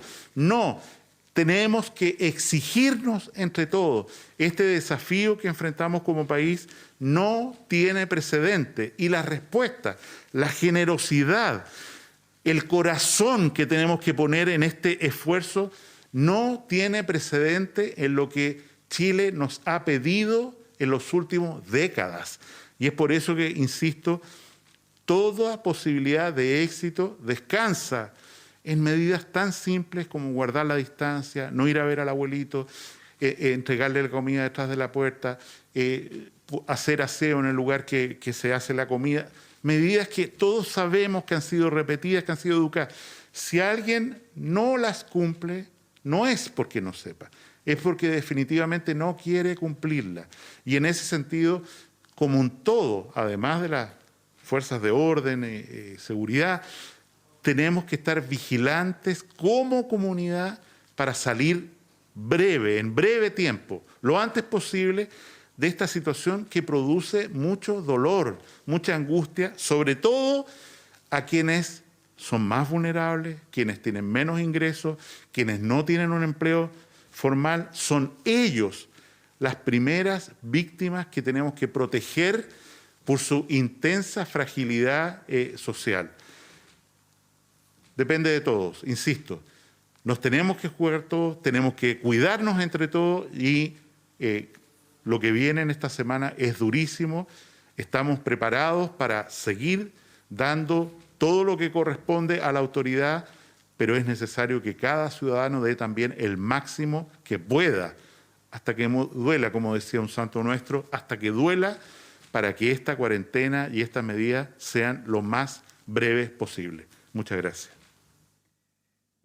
La palabra del ministro de Salud, Jaime Mañalich, entonces en un nuevo balance de la autoridad sanitaria que lamentablemente anota una nueva cifra alta de víctimas fatales, la más alta que tenemos conciencia desde que partió esto, desde el primer positivo, el pasado 3 de marzo. 29 muertos que eleva a 450 el número de víctimas fatales en nuestro país a propósito del COVID-19. Nuevamente superamos los casos diarios en las últimas 24 horas sobre los 2.300. Ayer habíamos tenido 1.800. Se significa un aumento importante respecto al número de casos diarios, pero también hubo un mayor nivel de testeo en las últimas 24 horas, de acuerdo a la información que entregaba el subsecretario Arturo Zúñiga. Más de 13.100 los últimos testeos en las últimas 24 horas, que si uno trata de buscar el porcentaje de tasa de positividad, ya estamos bajo el 20%, que es una buena noticia desde ese punto de vista, o mirado desde ese punto de vista, tomando en cuenta que la semana anterior habíamos tenido positividad del 24, del 26% en los testeos que se hacían por examen de PCR. Sigue siendo alta el número de cifras de pacientes que están hospitalizados, 769, y de ese total 624 están conectados a ventilación mecánica, 131 los que están en estado crítico. Y hacía alusión el ministro Mañalich a una pregunta que se le esbozó ahí en el punto de prensa a raíz de lo que ha pasado y que como partimos esta semana 24 conversando respecto a estos dos parlamentarios que dieron positivo por COVID, el senador Quinteros y el senador Pizarro. Y él daba cuenta, el ministro Mañalich en este caso, que si bien se hicieron el examen de PCR hace un par de días, van a tener que realizárselo nuevamente. porque no garantiza el primer examen que efectivamente no tengan el contagio por COVID-19. Y ese es el mensaje que da el ministro Mañalich, y también no solamente el mensaje, la preocupación que hay a propósito de que se genere un brote de COVID-19 en el Parlamento. Y que pone sobre la mesa también el contacto estrecho, cómo se comienza a redefinir, entendiendo que han pasado 10 semanas de emergencia sanitaria y que se ha ido aprendiendo, entendiendo que el PCR positivo puede que, el primer PCR puede que dé negativo, que es el caso de algunos parlamentarios que tienen que aún así mantener la cuarentena. También los ministros, ya tomábamos contacto con el ministro Ward desde su casa, no podía estar acá en estudio por esta medida de precaución. Seguimos avanzando con otros temas también, porque el coronavirus ha afectado no solamente la red hospitalaria y a los grupos vulnerables, que han sido la gran preocupación durante esta pandemia, sino que también entra a las familias a preguntarse qué pasa con los menores, con los niños de edad. El último informe epidemiológico, Rodrigo, 468 menores de 4 años están infectados, han dado positivo a este PCR. ¿Cuánto afecta? ¿Cuál es la incidencia? ¿Cuál es la letalidad? Bueno, tomamos contacto con el doctor Humberto Soriano, director de la Sociedad Chilena de Pediatría. Doctor, ¿cómo está? Muchas gracias por estar aquí en Canal 24 Horas y Televisión Nacional. Carla, buenas tardes, un gusto estar con ustedes. Gracias, doctor, por estar junto a nosotros. Quería preguntarle a propósito de las últimas palabras que esbozaba hace poco rato el ministro de Salud, Jaime Mañalich. Sigue siendo muy poca la literatura que hay respecto a esta enfermedad, a este virus, y también poca la literatura respecto a cómo se presenta en los menores, en los niños, una situación de contagio, como pasa con el COVID-19. Quería preguntarle desde el punto de vista de un protocolo. ¿Es cierto que hay algunas entidades hospitalarias, algunos hospitales, están permitiendo que aquellos niños que están dando por positivo por COVID-19 puedan tener la compañía de un adulto, puedan tener la compañía de un familiar? Porque me imagino que el estrés para esos menores de estar hospitalizados y además solo debe ser bastante grande, ¿no? Rodrigo, si hay una cosa que podemos estar absolutamente seguros con respecto al coronavirus, es que es un virus impredecible. Y se han equivocado en todo el mundo y por eso tenemos las cantidades de muertos que tenemos. Ahora, tú mencionas cosas importantes, ¿no es cierto? No sabemos mucho, es verdad, y vamos aprendiendo. Por ejemplo, partimos diciendo que no había que usar mascarilla y ahora todos están usando mascarilla, pero ahora también sabemos que hay que usar el escudo facial, el protector facial, ¿no es cierto? Las 3 medidas más importantes para prevenir son la distancia física, 2 metros, el lavado de manos o alcohol gel muy frecuente y el protector facial. Las 3 medidas, porque los ojos son una puerta de entrada a través del conducto lacrimal a la vía respiratoria para este virus. En relación a los niños, Rodrigo, mencionaste que no se sabía mucho de los síntomas. La verdad es que sí sabemos algo de los síntomas y en los últimos estudios, por ejemplo, se sabe que los niños son mucho más asintomáticos y son solamente un 2% de los enfermos, un 2%, muy poquito. Ahora, como tienen menos síntomas, tenemos que saber cuáles síntomas mamá, papá tiene que fijarse. 1 de cada 2 niños con coronavirus tiene tos o fiebre. 1 de cada 4 niños con coronavirus tiene dolor de cabeza, dolor de garganta o dolores musculares. Y 1 de cada 10 niños con coronavirus tiene dificultad respiratoria, diarrea, vómitos, náuseas. Y curiosamente el moco es muy poco frecuente, 1 de cada 15. Sí, doctor, la pregunta que le hacía a Rodrigo sobre cómo se está manejando también a los niños que llegan a hospitales producto del coronavirus. Se mencionaba que hay algunas clínicas que han abierto la posibilidad de poder tener un tutor, un padre acompañando. Y eso, claro, pasa en el sector privado, pero una realidad muy distinta es lo que pasa en el sector público, donde muchas veces la comunicación es a través de un vidrio debido a las instalaciones que contemplan esos establecimientos. ¿Cómo está siendo la realidad también en el sector público? Absolutamente, Carla, y la realidad es una realidad angustiante. En este momento hay niños que están separados de sus padres, lo que es una cosa muy poco deseable. Por eso que los médicos, el personal de salud están haciendo todo lo posible para permitir que un niño esté acompañado con alguien cercano, porque la emocionalidad influye en la inmunidad. Por lo tanto, el ideal es que la mamá se quede con el hijo en la pieza y ojalá que todos tuviésemos esa posibilidad. Doctor, un tema importante no solamente tiene que ver con la situación de los menores desde el punto de vista de cómo evitamos que se contagien, cómo evitamos, por cierto, también de que vayan a propagar el virus. Usted decía y daba los porcentajes respecto a un niño cada 2, cada 4, y los síntomas que van absorbiendo cada vez que se hace latente esta enfermedad en los menores. Sí, Rodrigo vamos a esperar ¿Un problema de retorno? Sí. Bueno, voy a contextualizarlo desde el punto de vista de que efectivamente, ahí yo le preguntaba al doctor Soriano, hay poca literatura respecto a cómo tratar de llevar adelante esta situación con los menores, que es, sin lugar a dudas, una población vulnerable desde el punto de vista de que están en contacto con otros amigos y se van propagando el contagio, y esto se va haciendo mucho más latente con el correr del tiempo. Ahora sí, doctor, ¿me escucha? Nuevamente, sí. Sí, yo le preguntaba, doctor, respecto a que una cosa es cómo tratamos a los niños respecto a cuando tienen efectivamente una situación de contagio, y otra tiene que ver cómo evitamos el contagio, cómo se hace en la casa, cómo se sanitiza en la casa. Y quería preguntarle un dato que no sé si usted lo maneja o no, pero efectivamente a propósito del uso del cloro, por ejemplo, en sanitización de hogares que usamos nosotros comúnmente o la familia, entiendo que hubo un alto nivel de intoxicaciones en los meses de marzo y abril de gente que utilizaba esto para sanitizar. ¿Cómo se hace cuando tenemos muchos niños en la casa y tenemos que tener ese dilema entre limpiar y mantener lo poco posible el contagio? Rodrigo, estoy de turno en gastroenterología de la Universidad Católica y hace 4 días vi a un niño que se había intoxicado por una sustancia cáustica. Entonces, mamá, papá tienen que tener mucho cuidado, jamás poner cloro en una botella, jamás poner cloro al alcance de los niños. Sin embargo, el cloro es un excelente desinfectante, o sea, basta una cucharada sopera por 1 litro para limpiar superficie y tener una superficie más limpia. El arrastre también es importante y sobre todo cuando entran cosas a la casa, ¿no es cierto? Si usted compra fruta, si usted compra cualquier producto, si alguien le va a dejar algo, lo limpia antes de usarlo.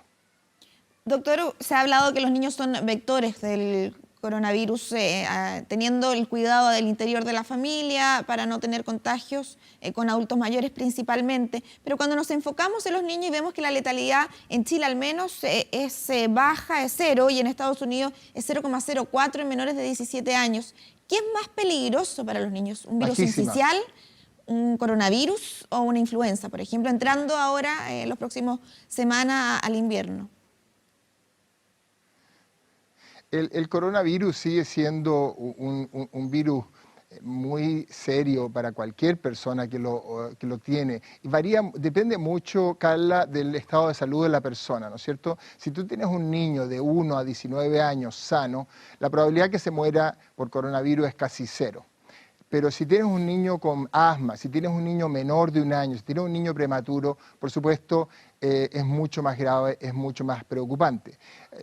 Las personas que realmente tenemos que cuidar son los abuelos, ¿no es cierto? Porque una persona mayor de 80 años puede tener hasta un 20% de posibilidades de fallecer por coronavirus, entonces esos son los individuos que tenemos que cuidar.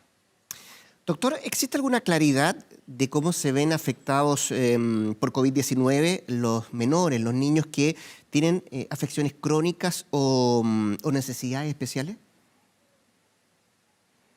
Bueno, en Chile hemos tenido fallecimientos de niños con enfermedades, con inmunosupresión. En Chile hemos tenido, en Antofagasta, por ejemplo, se publicó sobre 2 niños que estuvieron en ventilación mecánica por COVID. Por lo tanto, tenemos que cuidarnos. Esta es una batalla que está recién en la mitad. Entonces, tenemos que tomarnos en serio el distanciamiento físico de 2 metros, el lavado de manos y el escudo facial, el protector facial. Y desde el punto de vista médico, doctor, ¿hay alguna diferencia respecto a los menores de edad, pero los menores de 1 año, que, bueno, por cierto, tienen una vía respiratoria más pequeña, son menos inmunes, hay una situación ahí mucho más compleja? Y quiero ir un poquito más allá. ¿Qué pasa con la madre y qué pasa con la lactancia en este caso? Hay todo un protocolo de la Sociedad Chilena de Pediatría para saber qué hacer con la lactancia en caso de coronavirus. La lactancia materna protege a los niños contra hospitalizarse, o sea, la lactancia materna es excelente para todos los niños sanos en Chile. Por lo tanto, no dejen que nadie los convence de dejar la lactancia materna. Pero si usted, mamá, tiene una tos, si usted tiene fiebre, use mascarilla, téstese, porque el coronavirus puede traspasarse por todas las secreciones corporales, incluida la leche. Pero el mensaje es: la lactancia materna el 99% de las veces protege. Y esta no es una temporada en la que uno diga dejemos la lactancia materna, todo lo contrario, mantenga la lactancia materna, porque no solo protege contra infecciones, sino que además protege contra, por ejemplo, ser obeso cuando eres grande. Doctor, o tener enfermedades cardiovasculares. Una cosa es la lactancia, pero ¿qué pasa los primeros días de vida de los pequeños con el apego, por ejemplo? Cuando hay madres con contagio, ¿qué es lo que se recomienda ahí? ¿Se puede amamantar en ese caso? ¿Puede haber contacto físico entre una madre y también el menor, entendiendo que hay hospitales que han estado separando también a estos pacientes de los mismos hijos, madres e hijos? Esa es una pregunta difícil, Carla, que hubo un intenso debate entre los especialistas que se dedican a lactancia materna y los neonatólogos. Se sacó unas recomendaciones que tienen que aplicarse caso a caso. El parto en mamás con coronavirus, como ustedes saben, es completamente distinto. Generalmente se recomienda ahora incluso cesárea, sin romper las membranas. Y si una mamá está altamente contagiante, no va a poder dar lactancia materna, va a estar hospitalizada, va a estar con incluso quizás ventilación mecánica. Por lo tanto, una persona enferma no va a tener la posibilidad de lactancia materna. Pero si una persona no tiene coronavirus, tiene que dar lactancia materna. Si la persona está enferma y se le hace un estudio, tiene que escucharle a sus doctores, porque ellos le van a dar la mejor recomendación. Doctor, partíamos esta conversación diciendo que efectivamente hay muy poca literatura respecto a lo que significa el COVID-19 y usted nos planteaba que efectivamente vamos aprendiendo día a día de esta situación, que hay que ir manejándola de a poco, que esto se va reaccionando en razón de cómo, por cierto, va afectando al ser humano y al ser humano de diferentes categorías, desde los menores hasta los más adultos o los adultos mayores. Quería preguntarle, no sé si maneja información respecto a... Un virus impredecible, Rodrigo, sí. Impredecible. Y quería preguntarle a propósito de lo mismo. Entiendo que han muerto muy pocos menores en el mundo. Entiendo que la tasa en Estados Unidos es del 1,7 del total de casos. ¿Por qué los menores de edad reaccionan de manera diferente al COVID-19? No, como tú decías, no tenemos toda la información con el coronavirus. No sabemos por qué los niños están un poco más protegidos. Así todo, hay síndromes raros de exceso de inflamación y problemas de vasculares en niños con coronavirus que hay que tener presente, que hay que saber tratar. Las personas sanas en general, Rodrigo, reaccionan mejor, las personas en buena condición de salud. Y por lo tanto, el mensaje es: proteja su inmunidad, descanse, trate de dormir. No deje que sus niños estén todo el día mirando televisión, porque eso los va a estresar. No deje que escuchen noticias de muerte y tragedia todo el día tampoco, porque eso también los va a estresar y el estrés implica menor inmunidad. Por suerte, los niños están más protegidos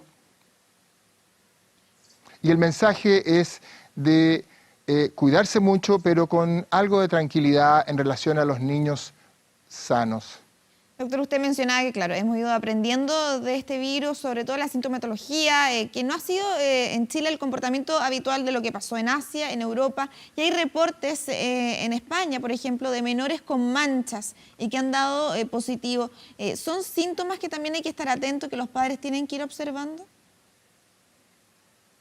Son síntomas raros y hace una semana me tocó un niño que tenía manchas en la piel y pensé en coronavirus. Pero son como lesiones en los dedos, medias negruzcas. Si usted tiene cualquier lesión en la piel, pregúntele a su doctor. A veces es manifestación única, pero en general va con otros síntomas. O sea, sí, esa es una de las manifestaciones. Como tú dices, Carla, en los diferentes países ha sido distinta la cosa. Y si me permiten, lo que está pasando en Chile es una tragedia, ¿no es cierto? Y estamos en una situación terrible. O sea, 460 muertos es espantoso. Pero hablando con una familia que era paciente mía que ahora vive en Holanda tienen 5.600 muertos, y tienen la misma población. Por lo tanto, hay que cuidarse mucho para que no lleguemos a esos números. Doctor, deje hacerle la última pregunta y quiero aprovecharme un poco de su experiencia a propósito del manejo que tiene usted como pediatra en la Universidad Católica y además director de la Sociedad Chilena de Pediatría. Y usted nos daba los síntomas respecto a cómo puede reaccionar un niño que puede dar positivo por COVID. ¿Qué le recomendaría usted a una madre, a un padre que está sintiendo o está viendo que su hijo tiene algunos síntomas?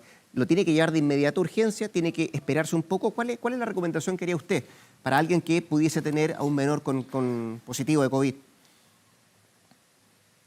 Mira, hay muchos pediatras que están haciendo telemedicina, por lo tanto, mamá, papá, si tienen un niño enfermo, comuníquense por su pediatra, por telemedicina. Lo mejor definitivamente es no sacarlo y cuidarlos, ¿no es cierto? Perfecto. Doctor Humberto Soriano, el director de la Sociedad Chilena de Pediatría, muchas gracias por esta conversación. Rodrigo, si me permito una cosa cortita. Yo además soy presidente de la Asociación Médica de la Prevención y estamos muy preocupados por la salud mental y lo que esto implica. Por favor, no crean que el coronavirus se protege ni con el cigarro, ni con la marihuana, ni con alcohol. Todo lo contrario, tenemos aumentos tremendos de visitas psiquiátricas y esperemos que el gobierno, que se está trabajando con las sociedades científicas, dé una respuesta para el tremendo crisis de salud mental que estamos viviendo. Okay, gracias, sin duda, doctor, un tema que da para otra entrevista y tan importante como el que hemos ido revisando durante esta mañana. Muchas gracias por estar acá. Carlos Rodrigo, un placer. Igualmente, doctor. Nosotros hacemos una breve pausa, pero ya regresamos con más noticias. Esperemos.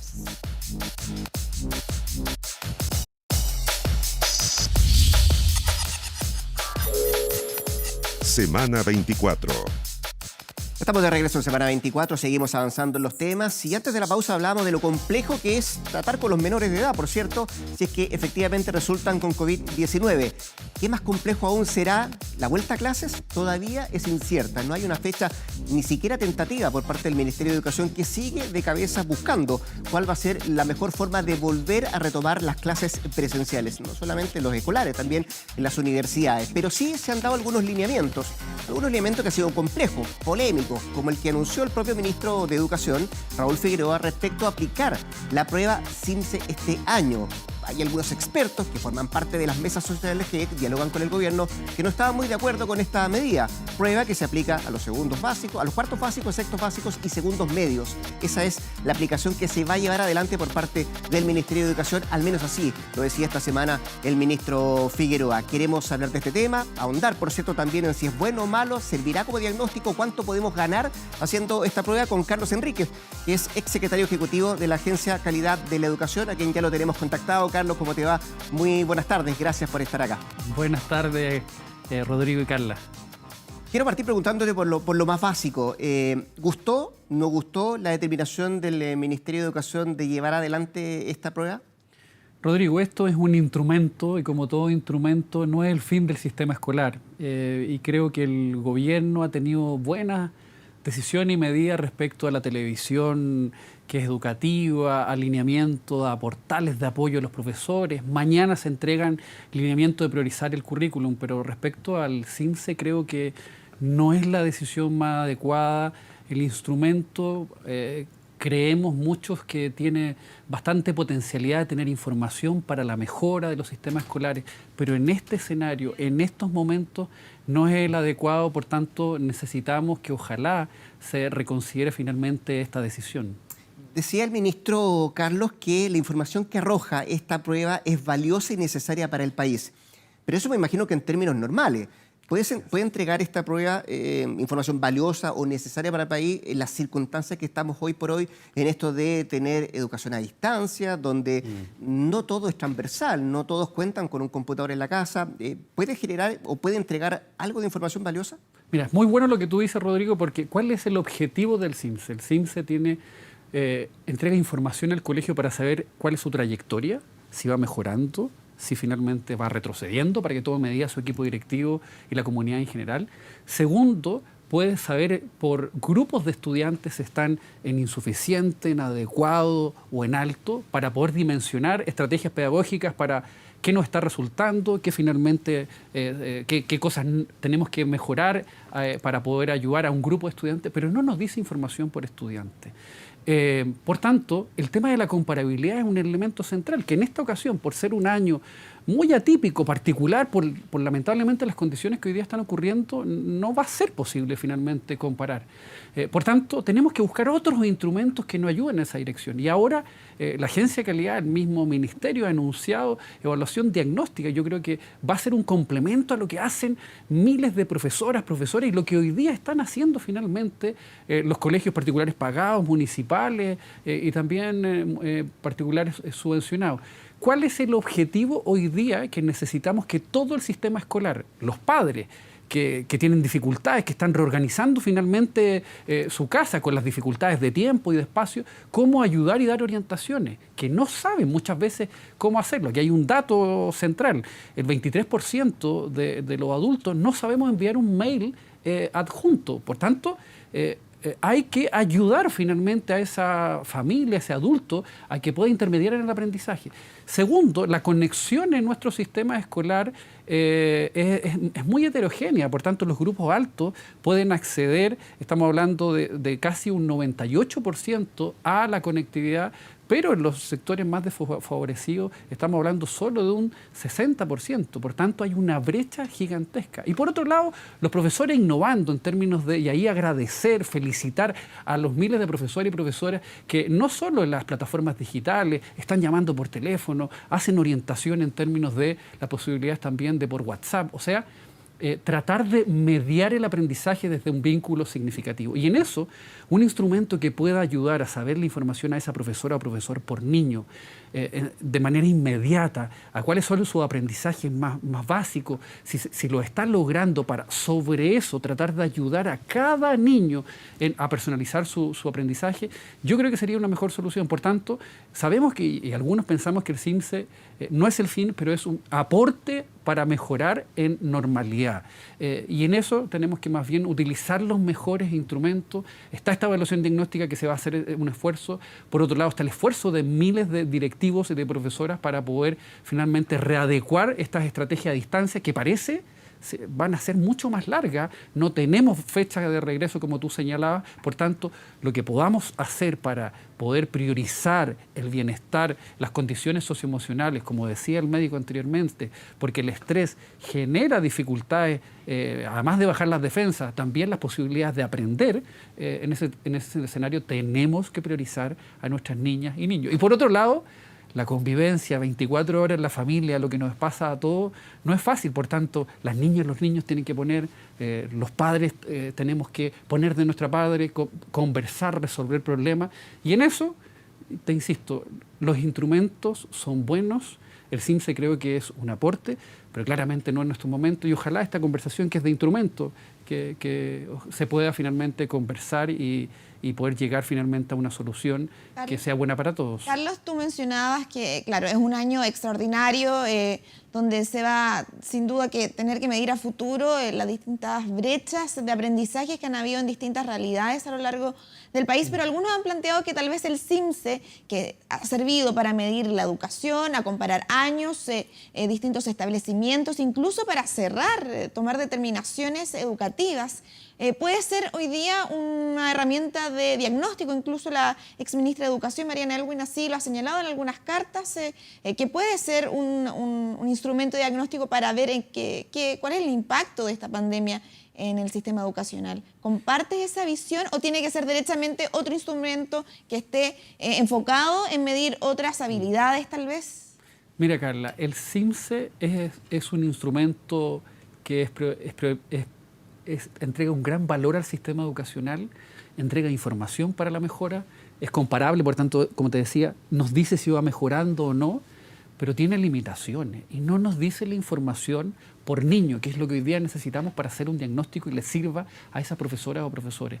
Quiero decir que hay instrumentos hoy día, una evaluación progresiva o los instrumentos que hoy día va a hacer la Agencia de Calidad y que es una muy buena medida, le van a poder ayudar al profesor a decir cómo está en los aprendizajes. Ejemplo, si un niño en segundo básico sabe localizar un texto ¿Qué quiere decir esto? Es capaz de extraer una información, un dato, alguna referencia que dice un cuento, que dice cualquier que esté ella o él leyendo, pero no sabe inferir la información. ¿Qué quiere decir esto? En base a esa información que estaba explícita, poder hacer deducciones, poder sacar conclusiones. Y cuando a ese profesor le podemos decir si esa niña o no está haciendo eso, resulta más relevante para esa conversación, y eso tiene que ser inmediato. El CINSE, con todas las mejoras que se han hecho en los últimos años, fruto de distintos gobiernos, se entrega después de 5 meses. Las próximas semanas se va a entregar recién el CINSE, que se hizo en situaciones de complejidad el año pasado, donde se espera que sea una información, pero te insisto, tiene limitaciones, y lo que hoy día necesitan los profesores para hacer mejor finalmente su labor es tener información que lo ayude a saber con nombre y apellido dónde está en su aprendizaje, para que este tremendo esfuerzo que hay que mantener, que hay que seguir esforzándose en cada uno de los establecimientos, sea fecundo y no tengamos estas complicaciones que en el aprendizaje, en el bienestar socioemocional, estresar a nuestros niños y a nuestros profesores innecesariamente. Y un instrumento que como te decía, que creo que es parte del capital de nuestro país, no exponerlo finalmente más bien a complicaciones que poco nos van a ayudar finalmente, y creo que finalmente también el instrumento con este tipo de uso lo ponemos en un entredicho en el sistema escolar, y claramente los instrumentos cuando sirven son también cuando los principales, que son las profesoras, profesores y directivos, los utilizan. Y si en este caso no están convencidos, vamos a tener más bien dificultades que un aporte finalmente en esa dirección. Carlos, quiero seguir avanzando en otros temas, pero quiero preguntarte, porque tú estuviste en la Agencia de Calidad de la Educación, ¿tiene un costo para el gobierno esto, me imagino, llevar adelante la prueba? ¿De qué cifra estamos hablando? Más o menos. Estamos hablando que primero, la Agencia de Calidad tiene un presupuesto en torno a los 35.000 millones de pesos, no se ha aumentado en los últimos 6 años, sino desde el inicio. Se hizo un gran esfuerzo de bajar los costos del CINSE para hacer visitas presenciales, para saber lo que están haciendo los profesores. Antes, el año 2014, el presupuesto del CINSE era en torno a los 20.000 millones de pesos. Hoy día se traspasó eso a visitas para poder ayudar más efectivamente a los establecimientos, y el CINSE tiene que estar en torno a un año normal, en torno a los 11.000, 12.000 millones de pesos. Por tanto, estamos hablando de una cifra considerable, que se hizo un proceso de reorganización para estar más cerca de los establecimientos de visita, pero claramente yo creo que se puede ayudar a invertir más en estas evaluaciones diagnósticas. Los profesores hoy día, se hizo este experimento hace un par de años de evaluación progresiva, y hay más de 5.000 colegios municipales particulares, subvencionados y particulares pagados, y se pudiese hacer una gran revolución de hacer más evaluaciones de este tipo, que son más valoradas por los profesores, que entregan información inmediata, que su foco no es el ranking, su foco es más bien la mejora, y por otro lado, los profesores la utilizan para esa acción pedagógica que hoy día es lo que necesitamos. A propósito de los profesores y lo que significa también la preocupación que me imagino deben tener padres y apoderados hoy día mirando esta entrevista o viendo qué es lo que va a pasar de aquí en adelante. Tomando en cuenta, Carlos, que seguramente este año va a ser muy corto para los escolares, ¿qué se hace con los contenidos? ¿A qué se le da prioridad? ¿Y qué certeza van a tener los padres de que efectivamente sus hijos van a tener la educación, al menos en los aspectos imprescindibles de educación de aquí a que termine el año? Es una situación muy compleja, Rodrigo, por lo que tú dices. Primero, y además, escuchando a los estudiantes, encuestas dicen que el 63% de los estudiantes se siente que está aburrido. Solo el 2,6% está feliz en la casa. Segundo, este tema de conectividad, que claramente es una complicación, incluso en los sectores más acomodados. Tercero, que para los profesores ha significado un reinventarse, que efectivamente hacer clases online, que te vean exponerse. Y en eso, obviamente, agradecer y felicitar a ese montón de profesores.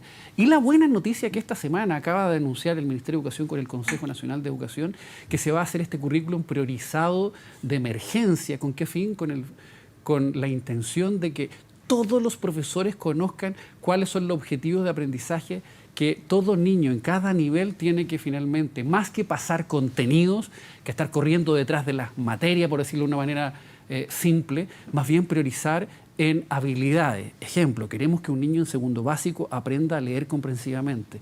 Queremos que un niño aprenda a saber sus derechos y deberes. que valore finalmente la comunidad, que en esta pandemia no tiene que ver solo con cuidarse uno, sino que con cuidar a los demás, a los adultos mayores. Todo ese tipo de objetivos se puede hacer a través de un vínculo, y ahí hay que invertir más. La buena medida también de invertir más del gobierno en mayores plataformas tecnológicas, en mayor conectividad para las escuelas rurales, material. Pero esto yo creo que es una cruzada finalmente que se tiene que hacer, donde hay que pedirle toda la convicción y apoyo a nuestras directoras, directores y profesores, pedirle apoyo a los padres en este escenario complejo de dificultades, y también a los estudiantes, a las niñas y a los niños, cómo ellos son finalmente protagonistas de su aprendizaje. Esto hay evidencia internacional, la UNESCO, UNICEF plantean que esto va a tener complicaciones en los aprendizajes de los estudiantes.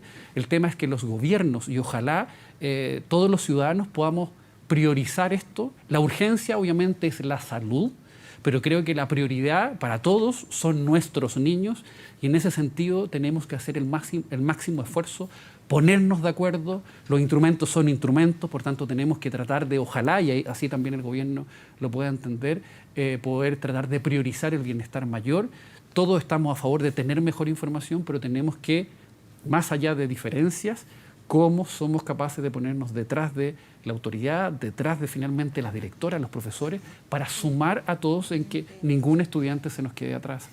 Muy bien, queremos agradecer a Carlos Enríquez, exsecretario ejecutivo de la Agencia de Calidad de la Educación, en un tema complejo, polémico, que todavía tiene mucha incertidumbre. Así que, Carlos, gracias por tu tiempo de estar acá en Semana 24. Gracias a ustedes, Rodrigo, y bueno, un saludo a los apoderados en este difícil momento, a cómo seguir conversando y priorizando el bienestar de nuestros niños, que tiene que ser un objetivo, y a los miles de profesores y directores que sigan haciendo el mejor esfuerzo, porque claramente hay que trabajar en equipo para, en esta cruzada mayor, de cómo logramos mayores aprendizajes en este difícil escenario, y a ustedes por este espacio para priorizar el tema de educación. No, gracias a ti, Carlos, que estés muy bien. Igualmente, gracias. Nosotros, Rodrigo, seguimos avanzando con otros temas. La Seremi de Salud junto al alcalde de Las Condes encabezaron una fiscalización conjunta en la que la autoridad sanitaria instruyó a los inspectores municipales, quienes ahora podrán también realizar tareas de fiscalización e iniciar sumarios sanitarios en el marco de la pandemia del COVID-19. Nicolás Soto nos entrega todos los detalles. Nicolás, ahí te vemos en pantalla. ¿Cómo estás? Hola Carla, ¿cómo estás? Claro, son 15 funcionarios de la Municipalidad de Las Condes, la mayoría de ellos inspectores de tránsito, quienes desde ahora en adelante van a estar fiscalizando en terreno el uso, por ejemplo, de mascarillas, de los permisos temporales, y también que locales comerciales estén cerrados. Algunos de ellos ya comenzaron con estos trabajos de fiscalización acá en la comuna, específicamente en el Mall Alto Las Condes, donde se está supervisando que todas las personas que ingresen a este recinto cuenten con la documentación necesaria, con los permisos, y también que estén cumpliendo con el código sanitario y las medidas sanitarias para esto. Este trabajo ya había sido anunciado anteriormente por Paula Daza y busca fortalecer los patrullajes sanitarios en la capital. Específicamente, como te comentaba, son 15 funcionarios, la mayoría de ellos que se dedicaban a la inspección de tránsito, quienes al momento de fiscalizar a las personas van a tener la responsabilidad de levantar actas. Estas actas van a ser notificadas luego a Carabineros, a equipo de la PDI, para entonces iniciar sumarios sanitarios. Por lo tanto, estos fiscalizadores, que son funcionarios del municipio, no pueden dictar multas. Estos solamente se encargan de iniciar estas actas, notificarlas a Carabineros, y entonces se inicia este proceso que puede generar multas que podrían alcanzar incluso hasta los 50 millones de pesos en caso de reiteración. Vamos a escuchar algunas de las declaraciones entregadas por las autoridades durante este inicio de la fiscalización a cargo de funcionarios municipales. A esta hora ya llevamos más de 20.000 fiscalizaciones realizadas que partieron desde el viernes de la noche. Esperamos seguir fortaleciendo estas fiscalizaciones, por eso estamos el día de hoy junto con el alcalde Joaquín Lavín y Las Condes, capacitando a los funcionarios del municipio que pasarán en comisión de servicio y que contarán con las mismas atribuciones que los funcionarios de la autoridad sanitaria. En estos casos, el Código Sanitario, ellos pueden levantar actas que terminan en sumario sanitario, en los casos que las personas estén poniendo en riesgo la salud de la población.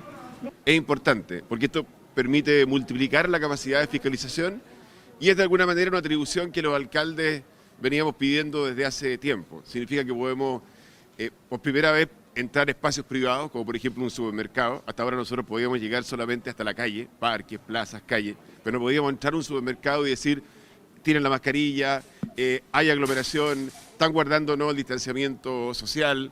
Incluso, por ejemplo, en la noche, si hay ruidos molestos en una casa o en un lugar, uno podría entrar ahora y decir, bueno, ¿cuántas personas hay aquí? Tiene que haber, no puede haber más de 10 personas, ¿cómo es? E iniciar sumario sanitario. Y también, cuando uno ve personas en la calle, poder decirle, bueno, muéstrame por favor su permiso temporal. ¿A dónde va? ¿Cuál es su permiso? Aquí está, ok, siga, o si no, multa. Ahí estaban entonces las palabras de las autoridades durante este lanzamiento ya en terreno de funcionarios municipales quienes van a estar fiscalizando la entrega de que se entreguen los permisos, que se esté respetando las medidas sanitarias. Y recordemos entonces que ahora las personas solamente pueden conseguir 5 permisos temporales a la semana, 2 de ellos tienen que ser para insumos básicos, como por ejemplo ingresar a supermercados, a farmacias o a otros servicios esenciales. Por lo tanto, se va a estar fiscalizando en terreno un patrullaje sanitario para que esta pandemia no continúe creciendo en nuestro país. Bien, Nicolás Soto ahí con la fiscalización en terreno desde la comuna de Las Condes en este segundo día de cuarentena total, donde hemos ido revisando lo que está pasando en distintas comunas de la capital. Ahí lo vemos en imágenes, calles vacías, un panorama que al menos se agradece, ¿no es cierto, Rodrigo? Sí, en comparación de lo que pasó el día de ayer, tal vez en algunas zonas de la región metropolitana, donde vimos más flujo vehicular, alguna gente que salía y accedía a los permisos, que sabemos están siendo un poco restringidos por parte de la autoridad sanitaria y del propio gobierno. Ya no van a ser 7, tome consideración de eso, van a ser 5, y para ir a comprar a farmacias o a supermercados solamente 2 por RUT a la semana. Son parte de las determinaciones que ha adoptado la autoridad a propósito de esto. Solo decirle gracias por haber estado ahí y quédese en su casa. Le hace bien, por el bien de todos. Sí, nos sumamos a ese llamado. Muchas gracias por su sintonía en Semana 24. Siga que ya vienen las noticias con Matías del Río.